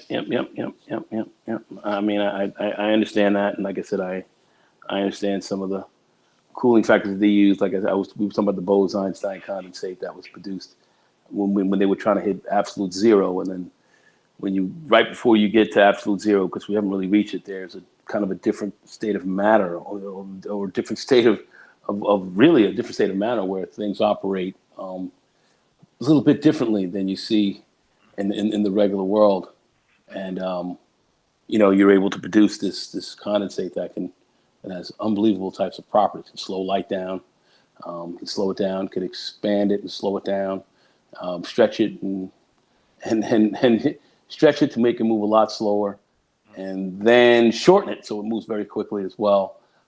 Any fluids that you might have, supercool fluids move in perfect supercool shapes and dimensions, so forth. There's a state of matter where you don't have air or liquid or even air. It's really weird. It's just a very weird state, but yet the cooling properties that it has are immense, and we see nothing like it. And it seems as though that if you can bring something to that level of cold, you can store huge amounts of information, huge amounts on something like that. And I think that's where the quantum side of the computing, cooling system kind of really comes in with this kind of condensate that they try to bring it as close to absolute zero as possible. I don't know how they're able to get that, but that's extremely cold temperature. It goes 300 degrees below Celsius. Yeah, that's deep space. Yeah, that's exceedingly cold. So that's why they're able to get a lot of this. But there, you start to see a different state of matter, a different state of function. Things function differently. So it's a different game. Nova, actually, the program Nova has a great program on this, approaching absolute zero, and they get into this in some detail. When I saw it there, I was flabbergasted. Flabbergasted by it. So people who are into that kind of thing, just go back in pbs.org and take a look at the Nova program, coming close to absolute zero. And I think that goes back some years, but it'll be there. You'll be able to pull it up and watch the program. It's amazing. But yeah, that's kind of where I got that from. Very interesting. This is some deep stuff. I mean, it's like, wow. I don't know, man. A lot of different stuff going on right now. This is great shit. We need to be in this game. Black folks, we need to be up in here. This is all the future. This is going to determine what's going to happen 200-300 years from now. That when we start doing incredible things, stuff that's pure science fiction right now. It's all happening now, and we need to be in on it. Yeah, IBM has a quantum computer, but Google just came out with one that completely trumps all over it. The amount of flops that it does is twice as many as IBM's. So that gives you the perspective on where quantum computing is right now. 10 years from now, it's going to be exponentially better, and somebody's going to one up maybe Google at some point. But you're starting to see the emergence of quantum computers too. So Well, that's where things are coming from. Quantum physics, quantum mechanics, and all that. It's just a slightly different game than the classical stuff. So you know, um, it'd behoove those who are interested in this to get up on this. I just know there's a lot of stuff going on with this, so it's it's a different side of the science game that is going to only grow exponentially in the future. yeah, because the article that we read earlier that says that they were looking for people in quantum computing, how difficult it is to find it is um, material sciences, cryogenic engineering. That's what they're looking for. But like Gabe and I were speaking about before, you can never go wrong with computer science, electrical engineering, or computer engineering in this field. You can never go wrong with it. It's so vast. There's so many areas that you can cover with just that sort of background that it transfers into many different lines of work. Um, and you don't need to go to a top tier school. You don't need Division 1 schooling. You can go all the way down to Division 4 and still get the same relative education as someone who came out of the Ivy League, because most of the Yep. principles, if not all of the Absolutely. principles, are all the same. Absolutely, absolutely. You got to study. I would have to say people who definitely have a mind for it, because you really are getting into some rather abstract principles. And wow, I really hate to say this, but I do think you have to have somewhat of an aptitude for that. Abstract thinking on that level doesn't come naturally to a lot of people. Um, I don't know what else to say. Does anybody have anything to say to that? Am I? Do I sound like I'm a little off the mark on this, or what? No, you're right on point. It's just a matter of, because the thing is, you can't go into these fields unless you already have the sufficient acumen to actually get in, right? So if you were already proficient at eighth grade math, ninth grade math, you can go into those fields. But what's happening here is, I think, with a lot of ADOS people, especially black men, um, they go into this, or at least they can't enter into these markets, into this level of education, because their prior experience in education, grade school education, was so poor that it's not sufficient enough for that field. So it's Mm. important that you hire yourself a tutor. I got myself a tutor when I was an undergrad, and I think I spent $35 an hour with that tutor, and sat with that tutor for 4 hours a day or something like that.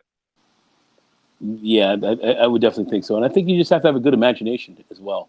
I think if you have almost somewhat of a childlike imagination, I would say, and apply Hmm. that to this type of science, I think you'll do very well. I mean, I just think it's how you approach it. But this is the heavy stuff. This is the game of the future, and the future is now, of course. But yeah, that's something that we really need to expand more deeply into. And I'm really trying to get my grandson into this stuff, because I see his mathematical ability is ridiculous. It's really good, and if you start to see these kind of propensities in your children, they definitely look to push them in these fields, because Yeah. this kid's sharp, and there are a lot of kids like him running around who are sharp like this. Except I don't know if people can capture it at times, and I know we have a lot of very smart kids in the inner cities, in areas that Oh are yeah. just not getting the exposure that they should have, or the education to really highlight this. Anyway. I think it's also a mentality too, because I think that anytime, especially within our community, we have a bit of a competitive streak to be the best or better than everybody else at something. I think that when kids, right, just speaking about like basketball, right, it's big in our community. When kids go into basketball, they want to be LeBron James or Kobe Bryant or Michael Jordan. They want to be like these particular people who were literally the best, right? And I think it might be a similar thing. Now, I don't think that deters them, but they look at their ability to become those individuals, something that they aspire to be. Now, I think one thing that we were speaking about before is that the appetite for that of tech, right? when people think about quantum computing, or people think about advances in science and technology, they think about Einstein. They might think about, I don't know, they might think about like Elon Musk, or or like a Tesla, or somebody, these great minds that have been in technology. And they're like, I don't even know where to start there, right? With basketball, you could pick up a ball, you could shoot every single day. But I think a lot of kids just don't even have they don't have the conception on how to become great at these particular fields, where they know that if they shoot every day, they dribble every day, they practice their crossover every day, they have something that they can clamp onto. But yeah, you have to You're break right. them in. Yeah, you have to break them in at 3, 4, 5, 6 years old. You have to get them at yeah, that point. If you don't get them at that point, they're going to be lost. yeah, If you don't buy, you're playing. I think you play catch up a lot at 12, 13, 14, 15. In Yeah. comparison to other ethnic groups who are yeah, beating it into their kids at 2, 3, 4 years old, it's a bit of a challenge. I mean, it's like anything else. It's just like you're saying. I mean, why was the Brazilian soccer team, or they had such great soccer teams? I remember I was down in Brazil, and I was on the Ipanema beach, and here's some little baby kicking a ball around, doing it pretty well. But he was wearing a saggy diaper, and the diaper had a little yellowish in there, so look, he probably had a little load in there or something. But here he was. Here's a kid could barely, he couldn't, still in diapers, but kicking a soccer ball at about yeah. 16, 17 months old and dribbling a ball with his feet with a load in his pants. So I'm sitting there saying, gonna be tough to compete against him. Yeah, yeah, You know yeah, what I mean? yeah, So I think it really, like Mike says, it really does come down to to age, and exposure. I think somebody on the chat said, Mr. Benevolent or whatever, said, time to brush up on the Khan Academy. Khan Academy, Sal Khan, and what they're doing over there, awesome, great yeah, stuff. People really should get on that. Free, doesn't cost you a thing. You get up in there, and these guys are rocking. And you should have your kids on the Khan Academy. I got my grand on that. And, I even got my daughter. She's looking to go to pharmacy school now. So I got her on that bad boy as well. And you need to get up yeah, on that. And I think you can get up to speed. I'm not going to say 13, 14. Some kids are bright enough to pick things up at that age, because then your ability to really think even deeply on an abstract level, and your memory game is really super high at that level. So there's certain things you can pick up. So I do think you can, but yes, you will be playing catch up. But yeah, I'm of the mindset, just get into it. Get into it. The younger, the yeah, better, no doubt about it. The younger, the better. But get into it regardless. yeah.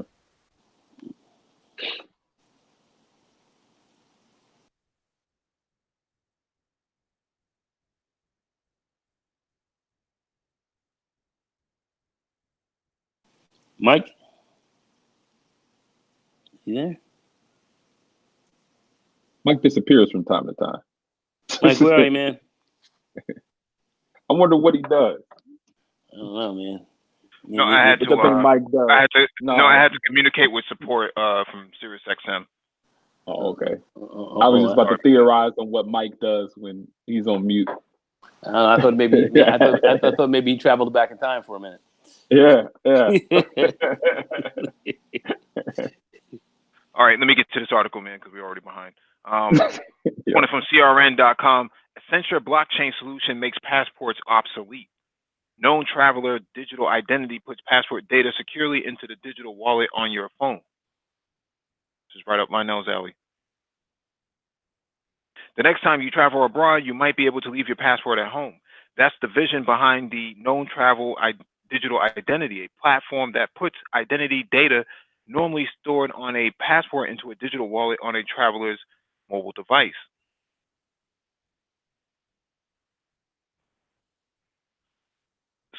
Sorry, excuse me.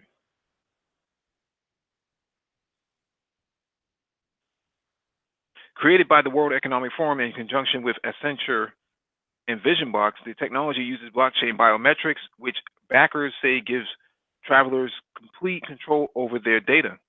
The way we manage our data today, we very often don't know where our data goes. who we shared it with, and where it has gone, said Christian Leung, Managing Director of Global Blockchain Identity at Accenture. In the new way of blockchain-based decentralized identity, this idea is that we have control as individuals where we get the data from and who we share it with, how long we share it, and which data attributes, such as my name, date of birth, etc. Travelers are now testing out the technology under the pilot program in Canada and the Netherlands. And while the platform is still in its early days, Leung expects many use cases to come beyond travel. In the new gig economy where I recently moved into a house, I should trust that person coming in to do my electrics, or the person picking me up in an Uber. Do they have trusted data? Are they really who they say they are?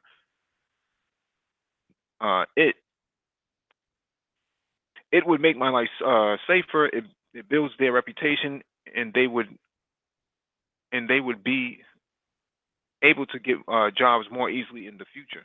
Interesting. The technology comes as air travel system remains under pressure from a rising number of passengers. Research finds that by 2030, international air arrivals are expected to reach 1.8 billion passengers, up 50% from 2016. Lionel, you're a blockchain aficionado. What's your take on this? Excuse me. I like it. I see that. Well, obviously, we'll see more and more people put different things on the blockchain. This is exactly the type of thing that can be put on the blockchain.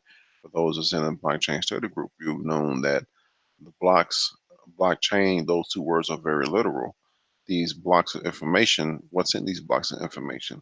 Blocks of information, in these blocks of information, in these blocks is information pertaining to voting rights, who voted, land rights, and even this, passports.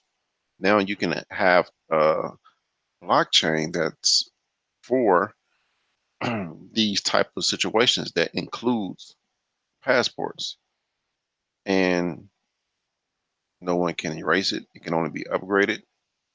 So yeah, I like it. You obviously have to make it more secure, but the thought of it, knowing and thinking of the different avenues it can go, yes.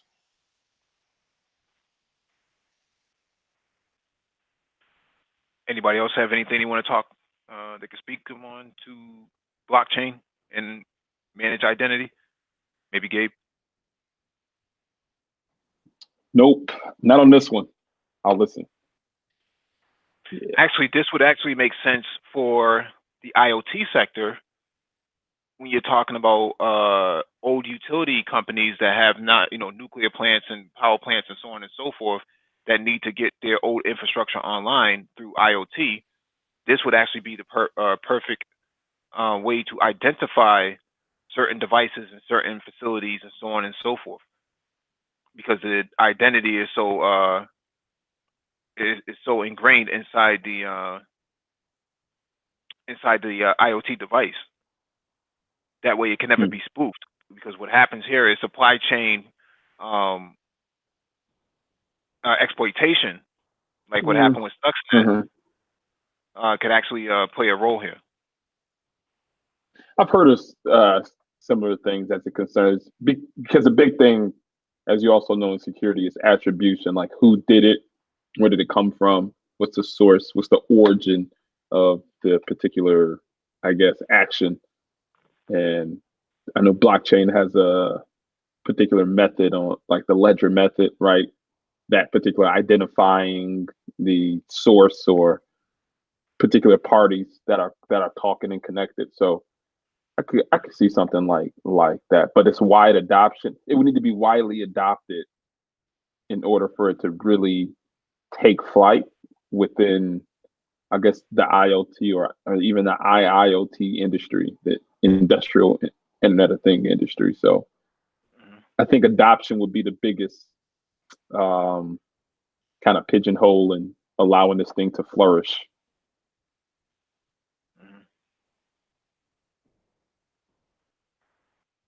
All right, let me get to this last article.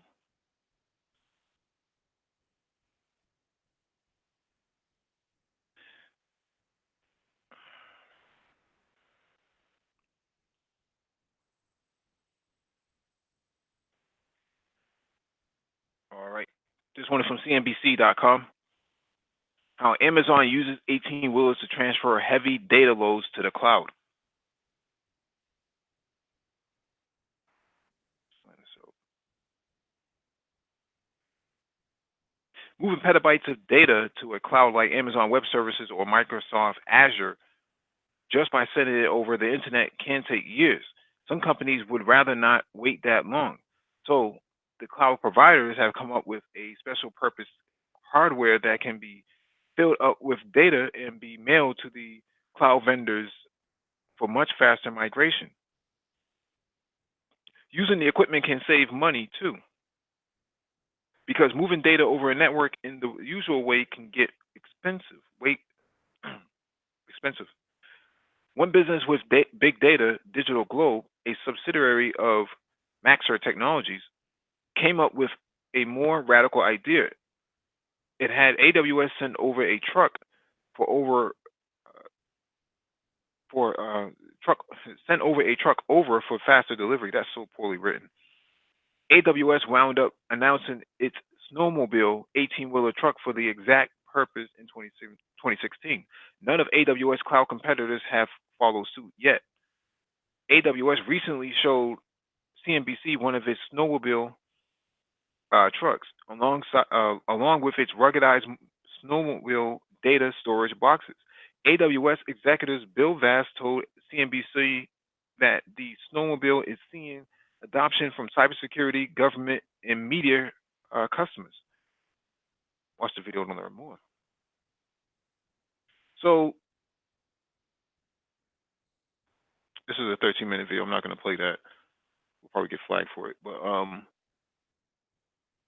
there's one way to move in data. What do you think about that, Gabe?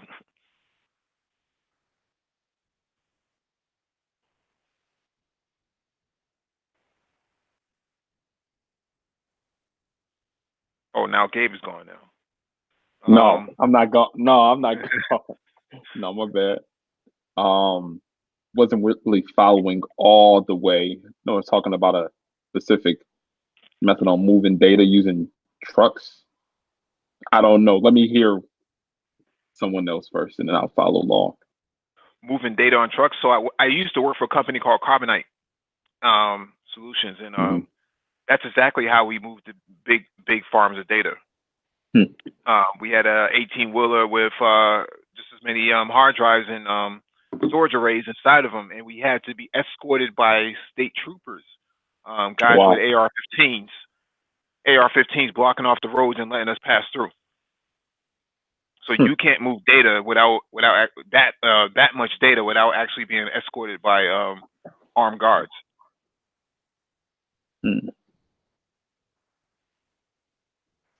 Wow. Wow. And they follow you from point to point, so that data does not go missing or nothing, or doesn't become contaminated. I mean, in America, that's probably far-fetched, but what happens when you're in the Middle East, where there's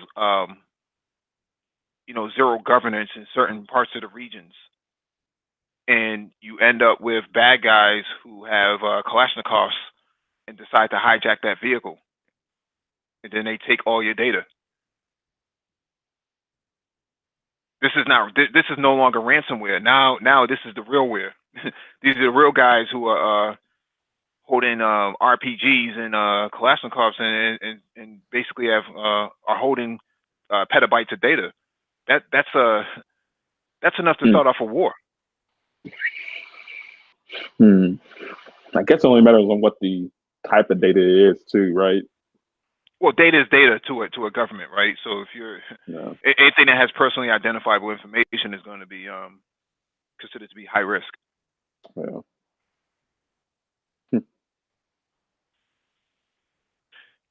But yeah, now we I was just gonna say that gets heavily. Oh no, I was just gonna say that gets heavily into that physical security / pretty much that physical security aspect of cybersecurity.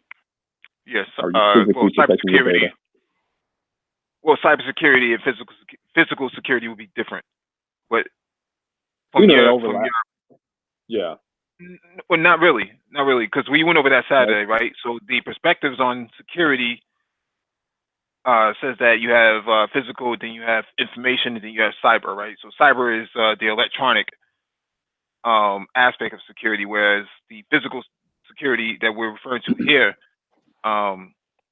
really corresponds with the CISSP, but I in guess it's more of CPP. I guess it's more of I'm saying that these two overlap in this particular scenario where you have digital information that you're trying to protect that's being transported in a physical manner.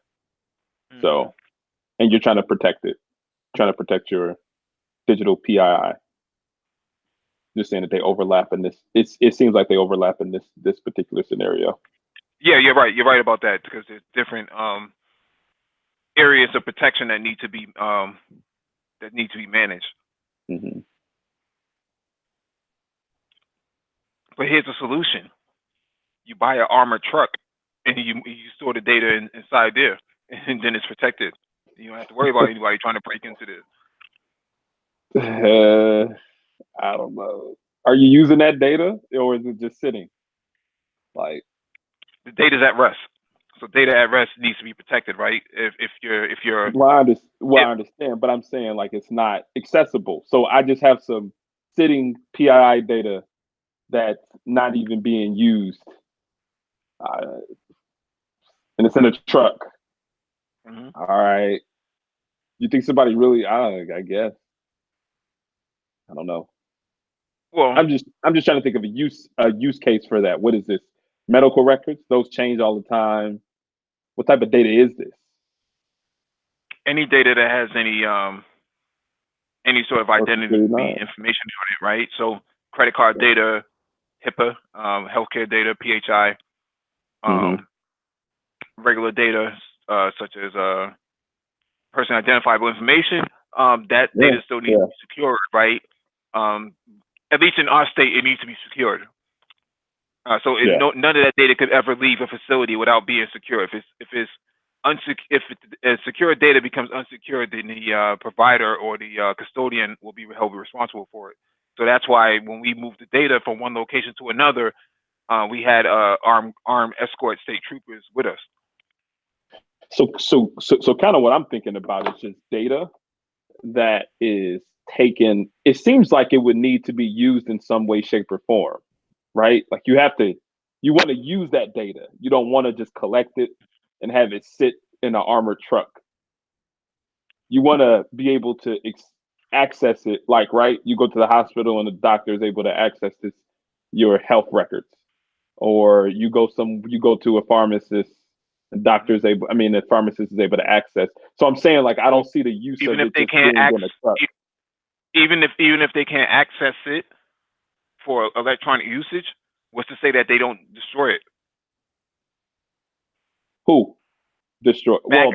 Bad guy decides we can't get to it, so we'll just light it on fire.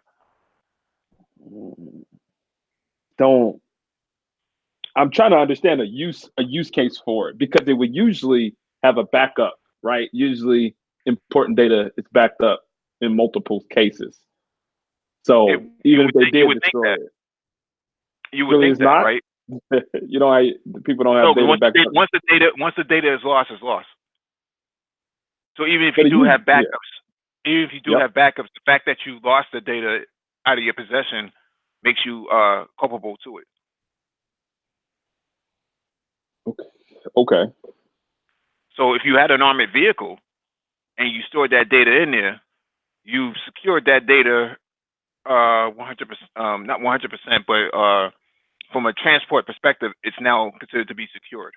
Now, if you put it in the back of an 18-wheeler where some guy can come by with a bolt cutter and just pop the lock on there and get inside the vehicle or get inside the trailer, that data is now unsecured. So physical security, CPP, actually talks about a lot about this. Most of your new data centers that are going up are actually considered to be RPG proof up to a certain up to a certain extent. So when they design the data centers now, even if you did fire RPG at it, it should be able to absorb the first couple of rounds. Because the idea here is to take the data center offline, right? If this is a nation state attack, the first thing would be to take the data center offline and to make it irrelevant or just offline. In Syria, I think, or Iraq, they had this issue where the data centers were physically attacked, if I remember correctly. Or I shouldn't say the data center, but the places where their computing power was stored at in the universities, those places were the first ones to get targeted by the bad guys. So if that's making any sense, why an armored vehicle would actually serve its purpose? I'm just thinking of an interesting use case. Haven't heard of it happening, but yeah, sure, yeah, it'd be a place that stores particular data.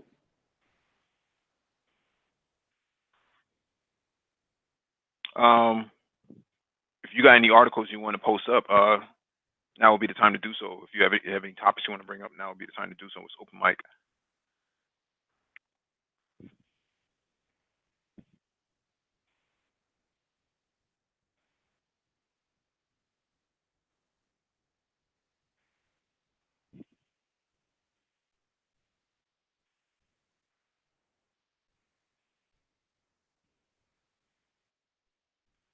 Okay, You're speaking to me, you're speaking to me in particular, or everyone? No, this is for anybody. This is for anybody. Okay, yeah, for sure. Got it.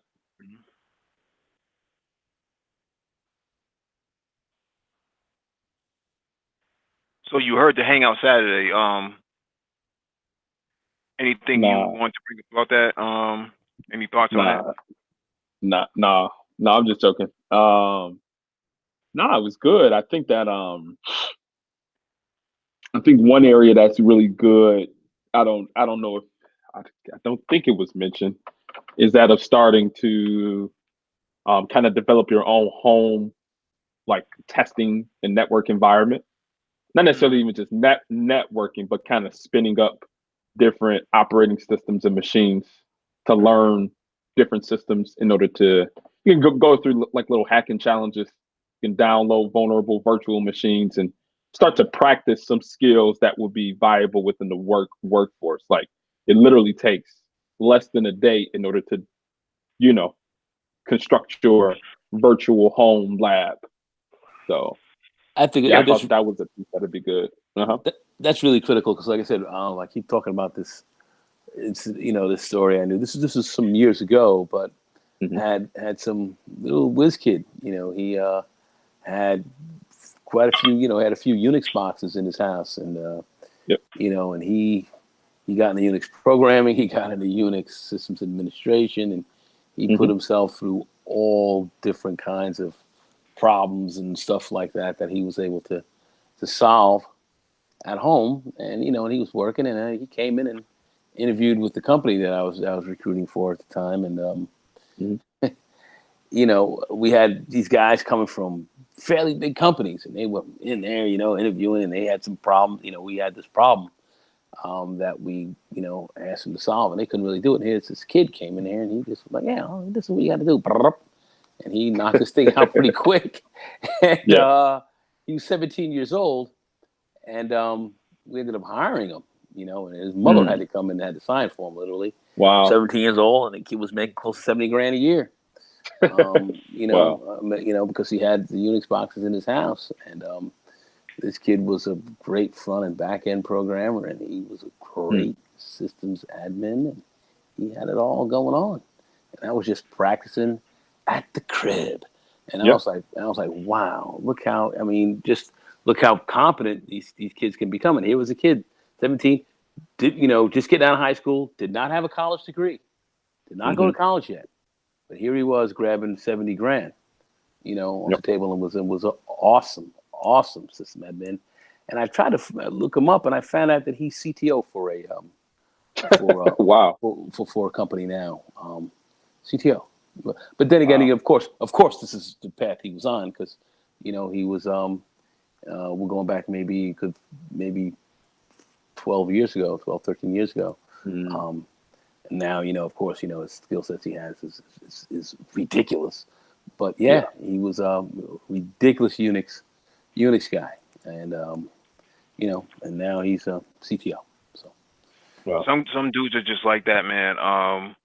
They usually start playing with computers very, very early, especially at the command line perspective. and And he that's was all. critical That's there. all they know is command line. They hate GUIs.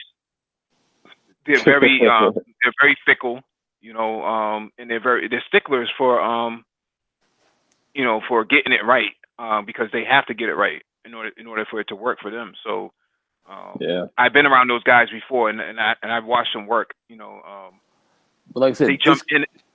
Yeah, go ahead. this kid was critical front and back end. GUI all that. He was this kid had it going on. He was ridiculous. He was ridiculous. We had to hire him. You can't. Yeah, you can't know the front and not know the back. So you Yeah. gotta know both. But Okay, but some guys, but in all Yeah, reality, some guys are just front end. Yeah. yeah, come on, let's keep it Yeah. real. Front end developers. Yep. Yeah. Some Well, guys. because Yeah, that's their role. But and from just the way you're describing this kid, he Mm. had to know the back end to go with the front. Yeah, because yeah. he's managing all this stuff on the Unix level, right? So Yeah. on the Linux level, I should say, not Unix, but He was dead set up, and he had all this. He had all the different. He had all the different flavors, man. Literally from going back from SCO to Ubuntu. I mean, he had everything going. It was crazy. I was like, I remember when I was I remember when I was like, younger, man. I used to play with Sun Solaris, Turbo Linux. Say it again. Turbo Linux. I remember when I was younger, I used to play with Turbo Linux and Mandrake. Quite a few. You always downloaded different flavors of Linux, just because it was the new flavor of the month, and that's how people learned. I haven't done it in quite some time because I just don't have the disk space. But back then, man, we used to build our own computers, so it was nothing to load up, multiple hard drives and do multiple boots and stuff like that off of different hard drives and plug it in, and your SCSI drives. If you had not a 16 pin, 16 pin SCSI. Anyways, you can hot swap your SCSI drives on the fly and swap them out and things like that, to get them to boot into the next operating system. Because back then you didn't have virtual machines. At least it wasn't at the consumer level yet. VMware hadn't gone that far into it yet, but that's how we learned. I mean, we just had trial and error because we couldn't afford a lot of those big rigs from the HP UX compact deck systems and stuff like that. You didn't have access to any of that stuff. You just had whatever store-bought stuff you had at the time, and that's how you learned. But it's wild because you can go absolutely. I mean, not even. You don't even need any hardware really, but a computer with a decent amount of RAM and a good amount of hard drive space, like a couple of cores, a good amount of cores. Like you can really get running to the same level that individuals who bought literally like servers and all types of switches and routers. You can even have your own virtual routers and virtual firewalls. Like, so I think that a lot of this stuff is definitely doable just from home. Like I think a lot, because I know you're speaking about the older times, about the old OSs. I actually started off in a virtual environment. I mean, coming from engineering, I didn't really have the IT experience or the IT admin type of experience. So I just start loading up virtual machines and practicing on operating systems and kind of really getting into like the Linux command line and just like kind of flying from there and just noticing the difference in the power and your ability to do things on the command line versus, using GUI. So yeah, like that's a lot of how I got started from the virtual environment. I think anybody can do it today. You can download Kali Linux, you can download virtual like Metasploitable and just start going. Hey, I know you were saying something. Jump off. I'll get you hey, guys have a go on, brother. All right. All right. All right, see you later. Yeah. So here's the Intel NUC. When you start talking about building your own home environment, we use these at work for testing. But these NUCs are actually small base computers. They're about the size of a less than the size of a loaf of bread. Let me see if I can click on it. I was gonna say, how much are those? I think they start at like $200, and then they scale up.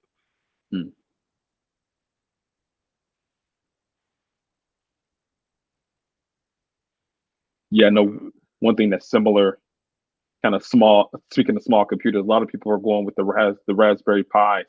I think the Raspberry Pi with that the 4 just came out have a bit more capability than the previous version. That people are literally just using those as dedicated machines for testing too. Yeah. So here you have the one of the more expensive ones here. Yeah. I mean, this is literally smaller than a steak and cheese sub. It's actually a pretty dope machine to have for testing purposes. So I advise a lot of people to get it because it's so compatible with different operating systems, Windows and Linux. So there's always drivers available. To your point about Raspberry Pi, Raspberry Pi is more application specific. So I wouldn't use it for general computing usage because it's not a general computer. Yeah, my own use case, like whatever you're using it for. Yeah. I know people run them as servers. Yeah. Because they got the right kernel for it. If you don't have the right kernel, then what happens here is you end up with a lot of teething issues trying to get it to work. But then again, you also have the HP ProLiant microserver. Yep.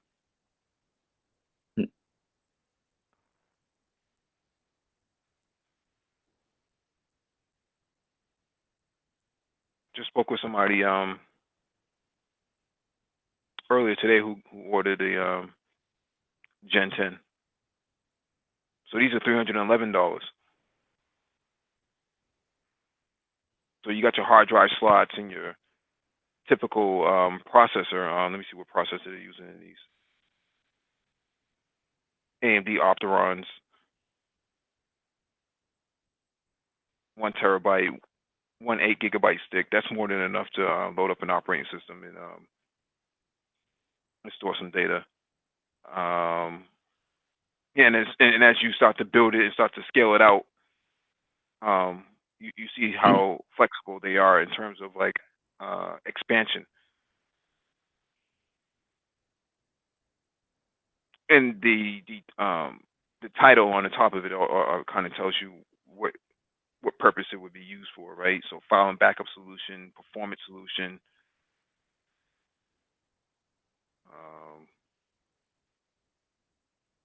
There used to be a special version of Windows for it. Not that it made it bad. It was just that Microsoft tried to cater to the market, and that didn't work out too well for it.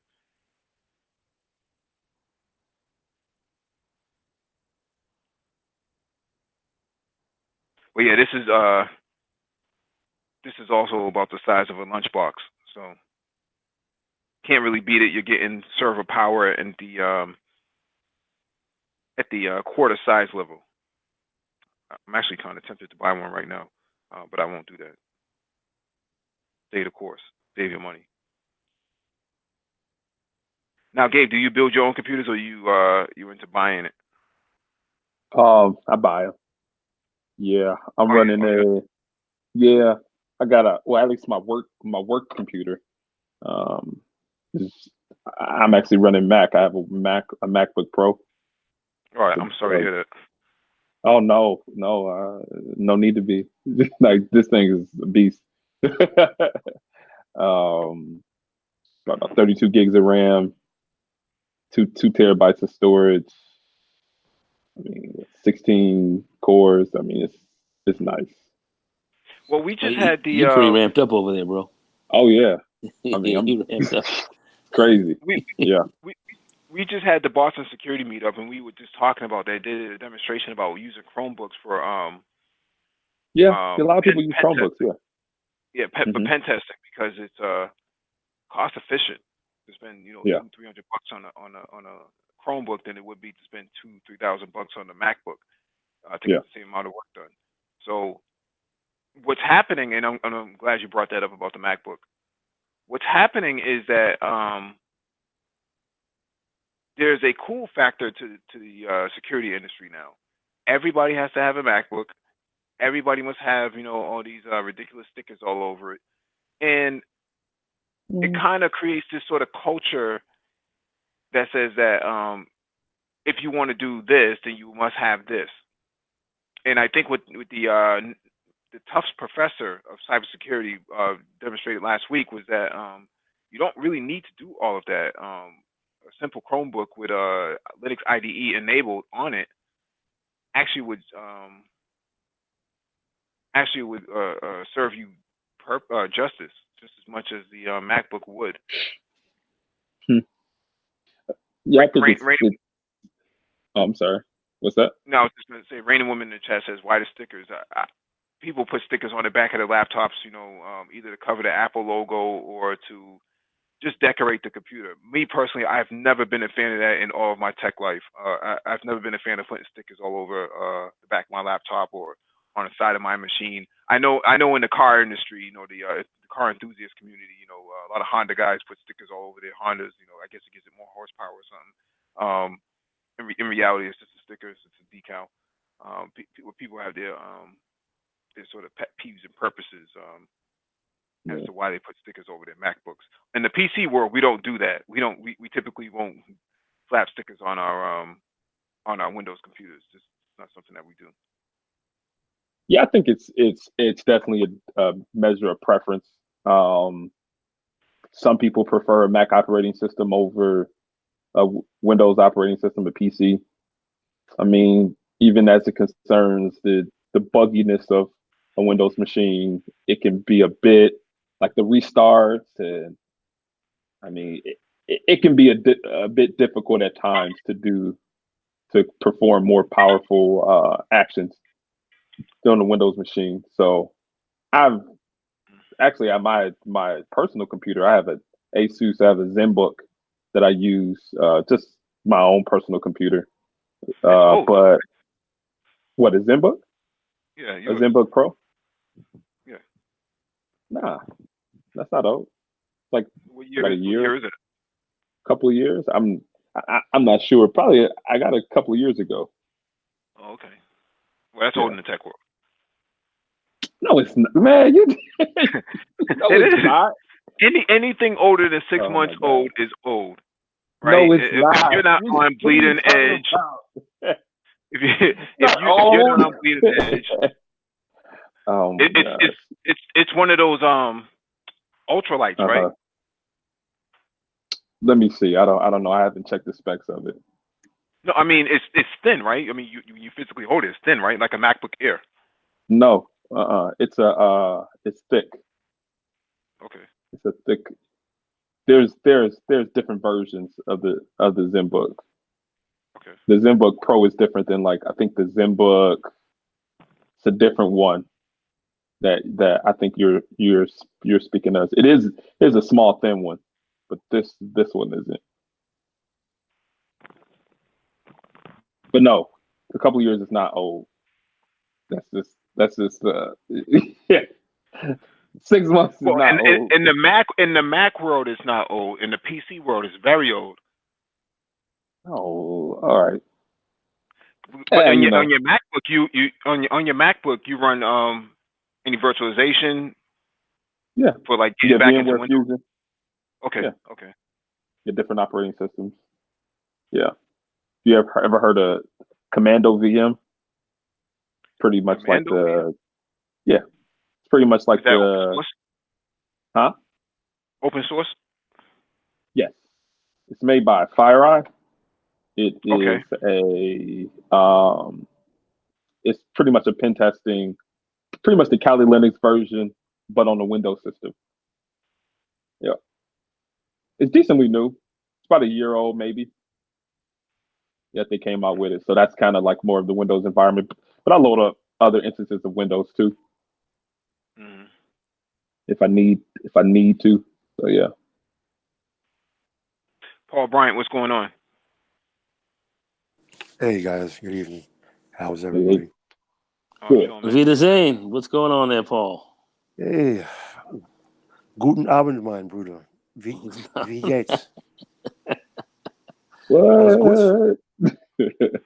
Speaking a little German. It's sprechen Sie Deutsch. Jawohl. Paul Bryant, you have anything you want to contribute? Um, Gabe was saying that he really couldn't see a use case for what you were talking about, Mike, about having to transfer insanely vast amounts of data.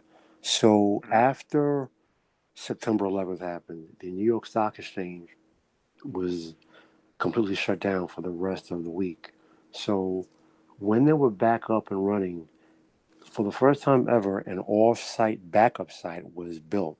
So I'm not going to say which borough it's in, but I know that because I was there. I built it. So every single transaction that takes place on the floor of the New York Stock Exchange is backed up at the offsite. It's a purpose built backup site. So at some point, the insanely amounts of data, they're transferred somewhere else. Now, where that's somewhere else, I don't know. But that right there is a case study for transferring insanely amounts of data, because every transaction, everything that goes through the floor of the New York Stock Exchange, it has to be recorded and it has to be held in perpetuity. Mm-hmm. Yeah. And it's insane amounts of data. Yeah, because in something like the 9/11 attack, a lot of companies did not test their DR capabilities. They had no idea that their warm sites were offline. They had no idea what to do when their cold sites weren't available. I mean, their hot sites weren't available. They were completely, for lack of a better term, they were clusterfucked. Right. Exactly. Well, I think that Because that's well, I think that's a difference between backing up large sets of data compared to the what you were saying, Mike, because you were saying to just have all your data in a armored truck in order for it No, to no, be no, no, no, secure. no, no, no. No, I wasn't saying that. I wasn't saying that. I was saying to transport the data, it would have to be it would probably be better served in an armored vehicle, right? In the same way you move money around, it gets moved in an armored vehicle.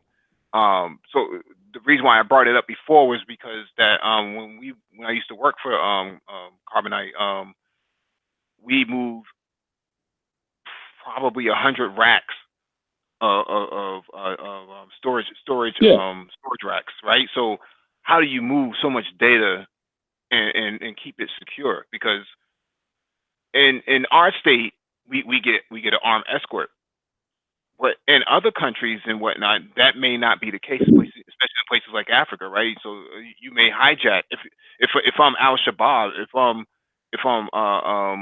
one of the terrorist groups in West Africa, and I see that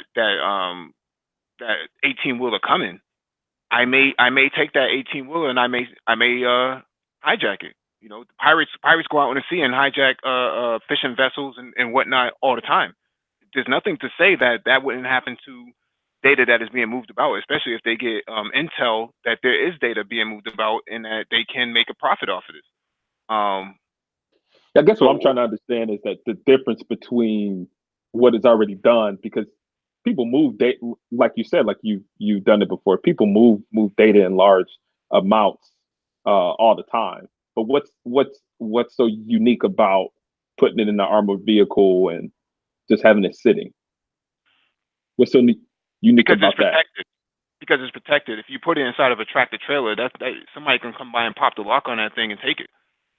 That happens all the time. They okay. They pop the Yeah, that lock happens. on from a tractor trailer and take and just steal servers. well, I think if I'm Correct. What precipitated the point that Mike was trying to make is we're talking insane, vastly insane amounts of data that tran Sure. to transfer that data electronically would take prohibitively long.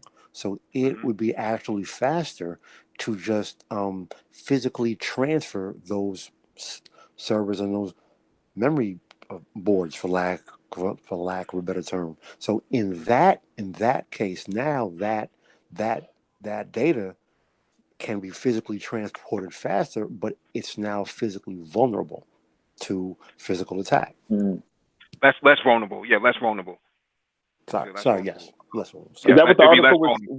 was saying? The timing of the They because were I saying the timing. They were saying the timing, but I was putting emphasis behind the idea um, that data could actually be stolen. That's the idea I was putting behind it. In our state, that's what they worry about if mm, if the data gets hijacked, right? So that's why you get an armed escort. mm, You move that kind of data around, someone has to be accountable for it while it's in transit. And in our state, you get state troopers with it. But in other countries, they don't have that. That's what I'm saying. In Latin America and Africa, they don't have that.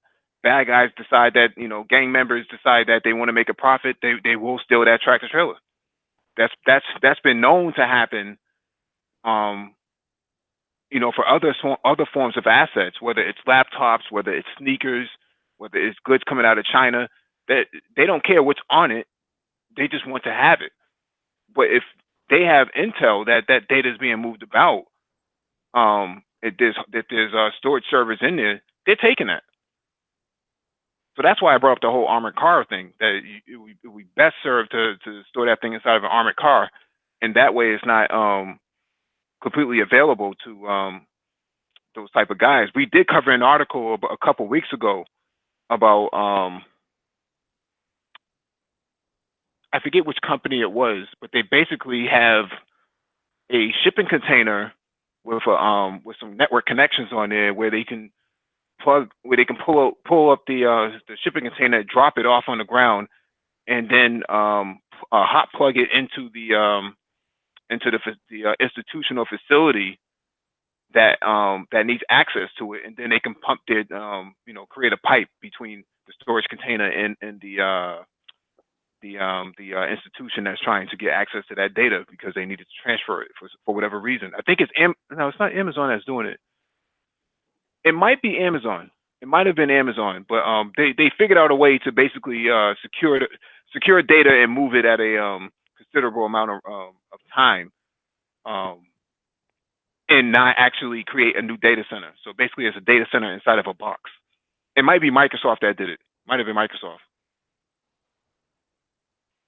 I know back in the day, before Oracle bought Sun Microsystems. Let me pull up a shot of this because that's it's important that people understand what I'm referring to.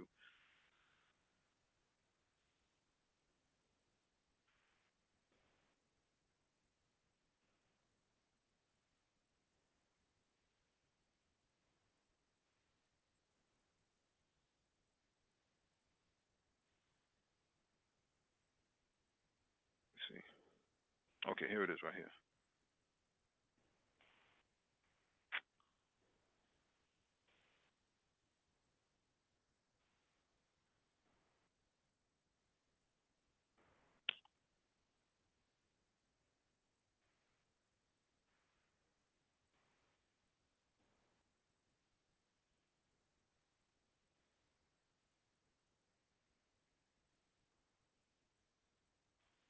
So here are the shots of the This is before Oracle bought Sun.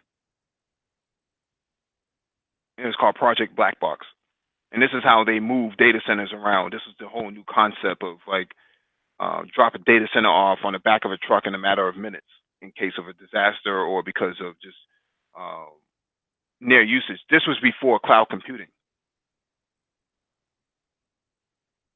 As you can see right here, this is a 20-foot container. I think it's less than 20 feet.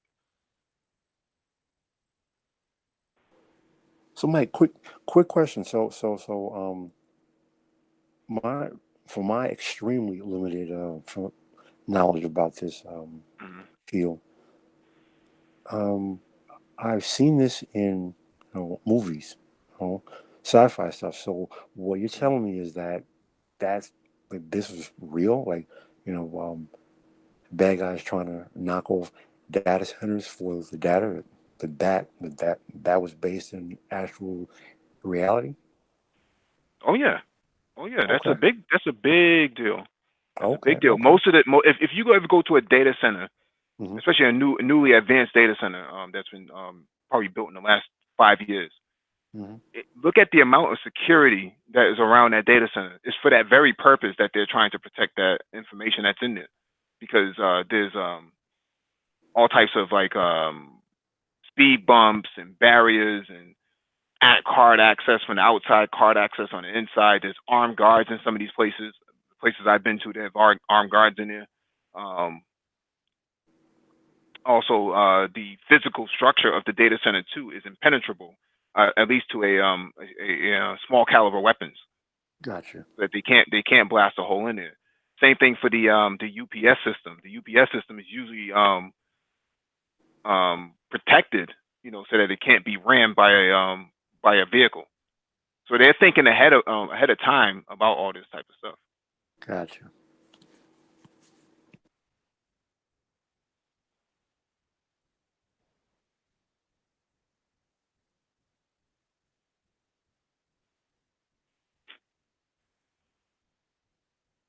So yeah, there was a time when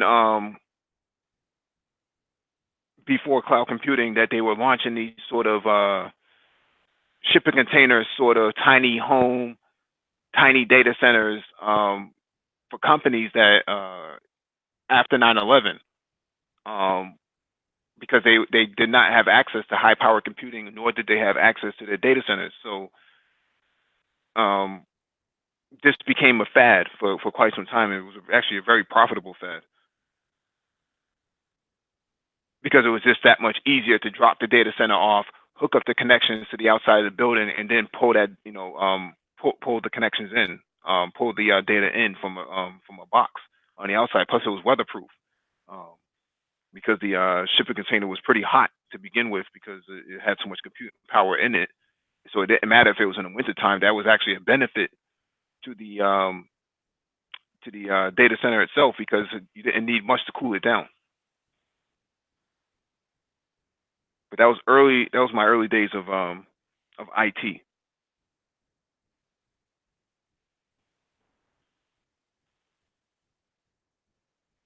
Yeah.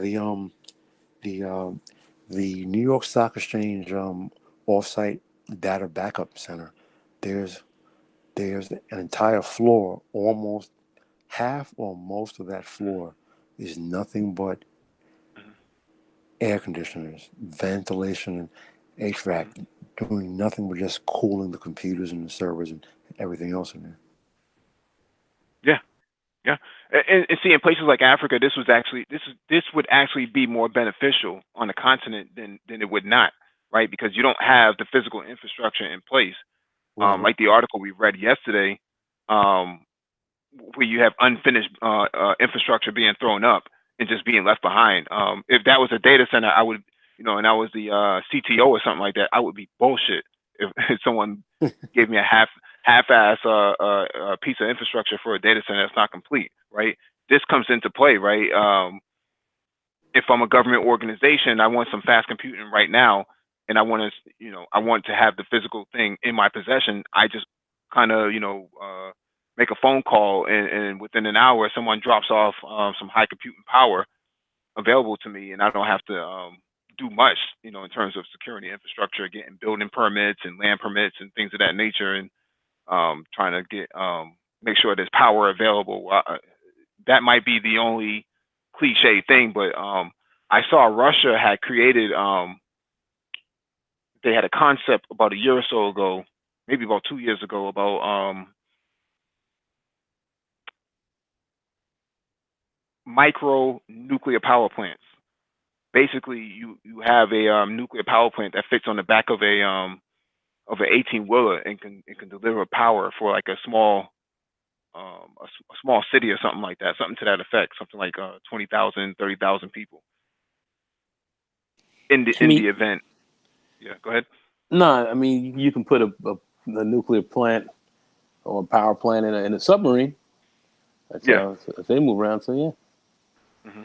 Yeah. that would definitely seem very not only possible but definitely quite doable because we do that. So we do have them on subs. Well, you also have it on the Mars rover. If I remember correctly, it has a small Yeah. nuclear power plant that powers Yeah. it. So So so my quick question. mhm. Is it true then that there are these cold sites that are just basically they have no connection to the internet at all. You have to physically take your storage there and you put it in cold storage and it's near a water source and that's what cools down the servers and it's just massive. You said a cold site. Yeah, when I say cold site, a cold storage site in that people just people store drives there, they store data there. It has no outside connection to the internet at all. No Wi-Fi, no LAN connections, nothing. The sole purpose is quote unquote supposedly secure cold data storage. That's Iron. That's look up Iron Mountain. They're the biggest vendor in the United States, probably in the world of exactly what you're talking about. Really? Okay. Yeah, Iron Mountain is a Boston-based company. Yeah.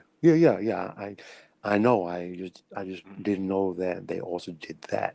I know that they do document storage, but I didn't know that they also did that. Yep. Hmm, cool. Yeah. Gabe, you have anything else you want to bring up? Nope. Nope, I'm good.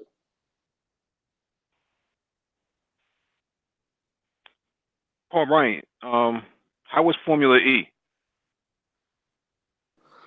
Formula E was awesome, bro. Um, as I told you, I bought the tickets about a month and a half ago, and I was actually deciding if I was going to go, I wasn't going to go. But then, since I had to come back to the States anyway, I said, well, you know what? It's in New York. I live in New York. Why not go? So I sprung for they call it the fan Formula E experience. So I went there, had a great time, man. They had simulators, they had cars. You can meet the drivers, you can see the tech up close. They had games, they had information. Of course, there was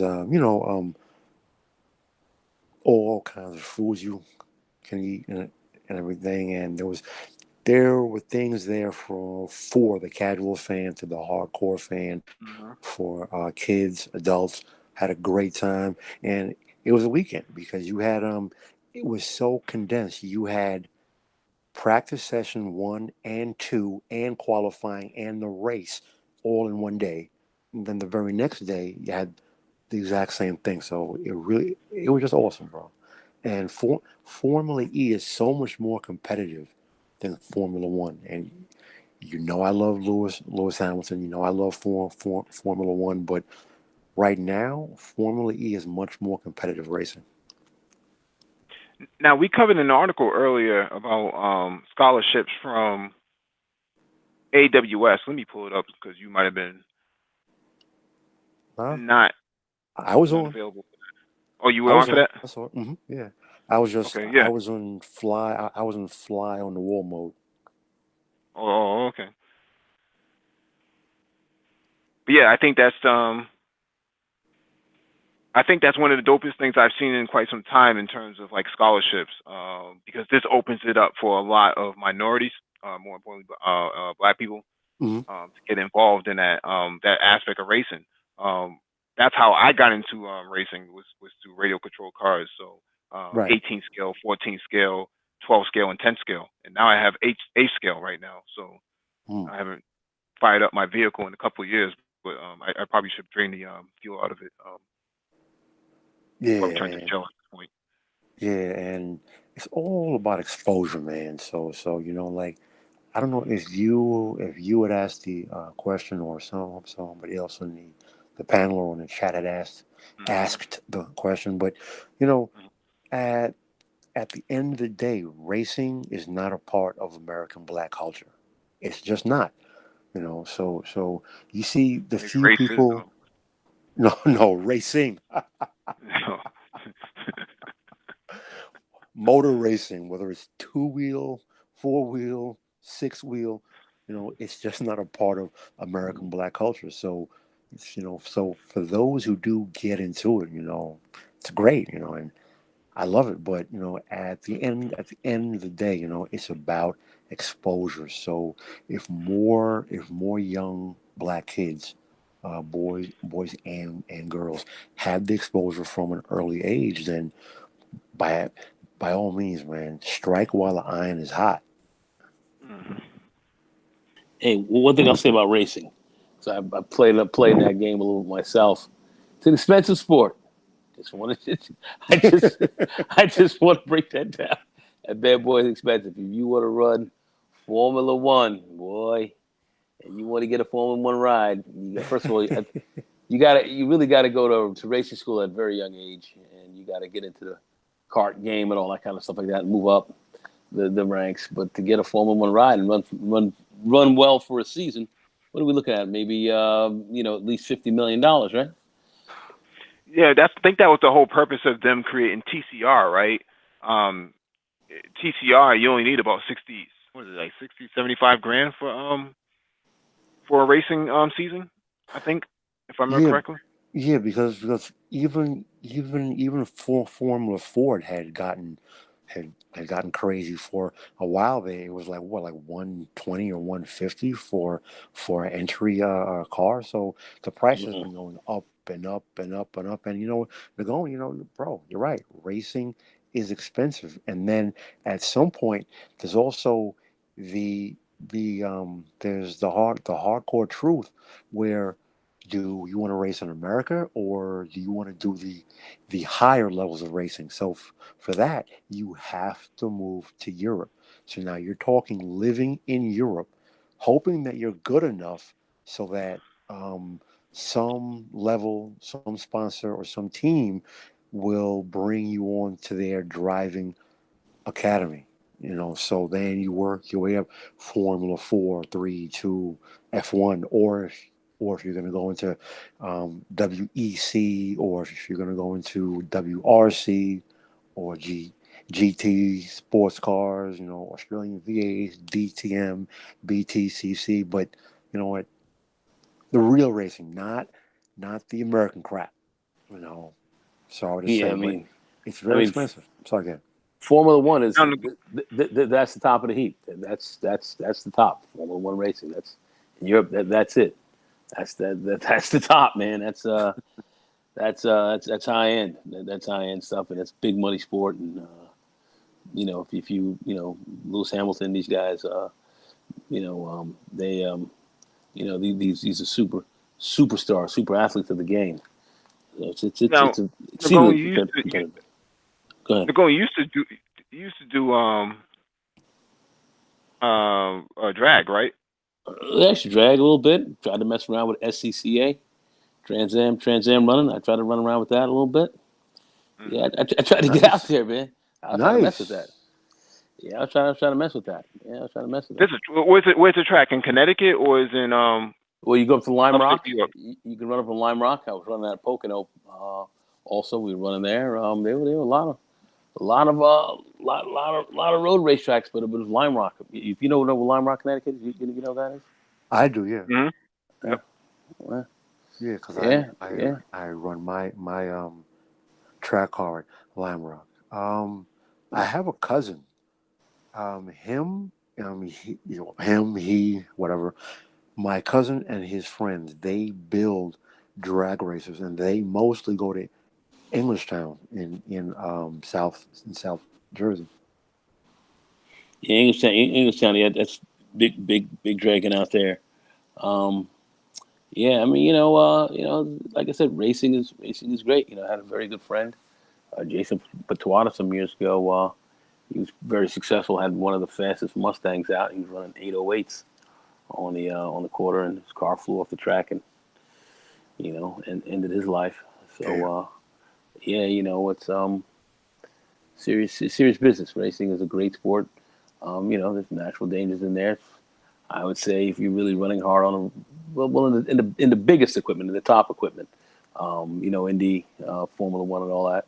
I think that's as close as you can come to live combat as anything possible.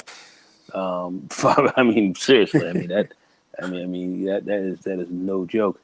And you saw how that happened with Ayrton Senna many years ago. Yeah. His car went off the track, and he was a fabulous Brazilian racer. And he didn't. Emerson Fittipaldi and all those guys ran together, but he ended up losing his life. So it's serious business getting out there.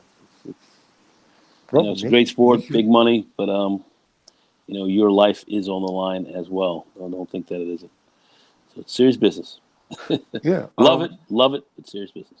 Where Nicky Lauda crashed at the Nürburgring, they actually named that corner after him now. Now it's called the Lauda Links, which in German means Lauda left. Links is left. Mm. Yeah, I love racing. I love it. Yeah. But it's a expensive sport. You have to have money, or you have to have people you have to have great sponsors. You have to have great sponsors to put you in a nice ride. You gotta have people who have money. That's Esteban Ocon's problem because he is a better driver than Sergio Perez, but Sergio Perez had the Mexican billionaire backing him. Esteban Ocon didn't, so Esteban Ocon lost his drive last season. However, he's currently correct me if I'm wrong, Mike. Isn't he Mercedes Formula One test driver now? Or If is I it remember correctly. Ferrari? If I remember correctly, I think there was a. Yeah, you say number one. I only know him as just the tester, but I could be wrong. So Yeah. Because most Formula One teams carry three drivers. They can carry the two team drivers, and then they carry the third guy who's the test driver, who just does testing along with the guys. But yeah, it's sponsorship. So at that level, as Nagon was saying, you have to build a followership. So once you build a followership and you have fans who follow you when they know your name, then you have sponsors. So you can actually walk up to a major team and say, "Look, listen, I'm coming with my own sponsorship," because in Formula One, it's all about sponsorship. Because even the two biggest teams, Mercedes and Ferrari, even they have sponsors. Because Formula One is a very expensive sport. Very expensive sport. mhm. I mean, it is the I, pinnacle. Yeah, I'm sorry, again. it's a pinnacle. I think to run for a season successfully. You have guys who coming in who are running, who run, but they're not going to run competitive because they don't have the money. Right. But to run competitively, you're going upwards of close to $100 million. Yeah, That's serious money. That's a serious business. it is. That's serious bread, and it's big money. That's big money. 20, 30 million just to run competitively. It's a lot of bread. The big teams, they're running, they're running at, 50, $100 million. And, these cars have, they have a couple of cars, many engines because they're selling stuff to other teams and all that. It's a big business. It's serious game. Serious game. Like McLaren team and all that. This is serious shit. Hey, So, you know. Nagon, question: What do you think, or what are your thoughts if you are familiar with World Endurance Cars hypercar division starting up next season? What do I think? Do I think it's something that's good or bad, or what do you mean? No. Just your thoughts in general. Hypercars, let it rip. You know what I mean? Anything moving nice and fast. I say let them rip. You know, that's exactly where I'm coming from. So let's see how it shapes up. Also, who are going to be some of the top? Who going to be some of the top guys running in there? Do we know? Porsche, Aston Martin, Ferrari Ferrari, of course. may or may not. They may or may not. They're not confirmed. But Porsche, Audi, Toyota, Aston Martin. That's what I can think of off the top of my head. Besides the regular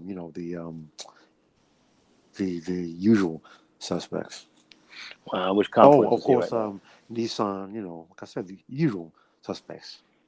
Yeah, the usual suspects. Yeah, I say let it rip. I'd like to see who the drivers are going to be. What kind of guys are going to get in the seats? That's interesting. Yeah, I didn't. Yeah. Yeah, I want to see who's going to be in there.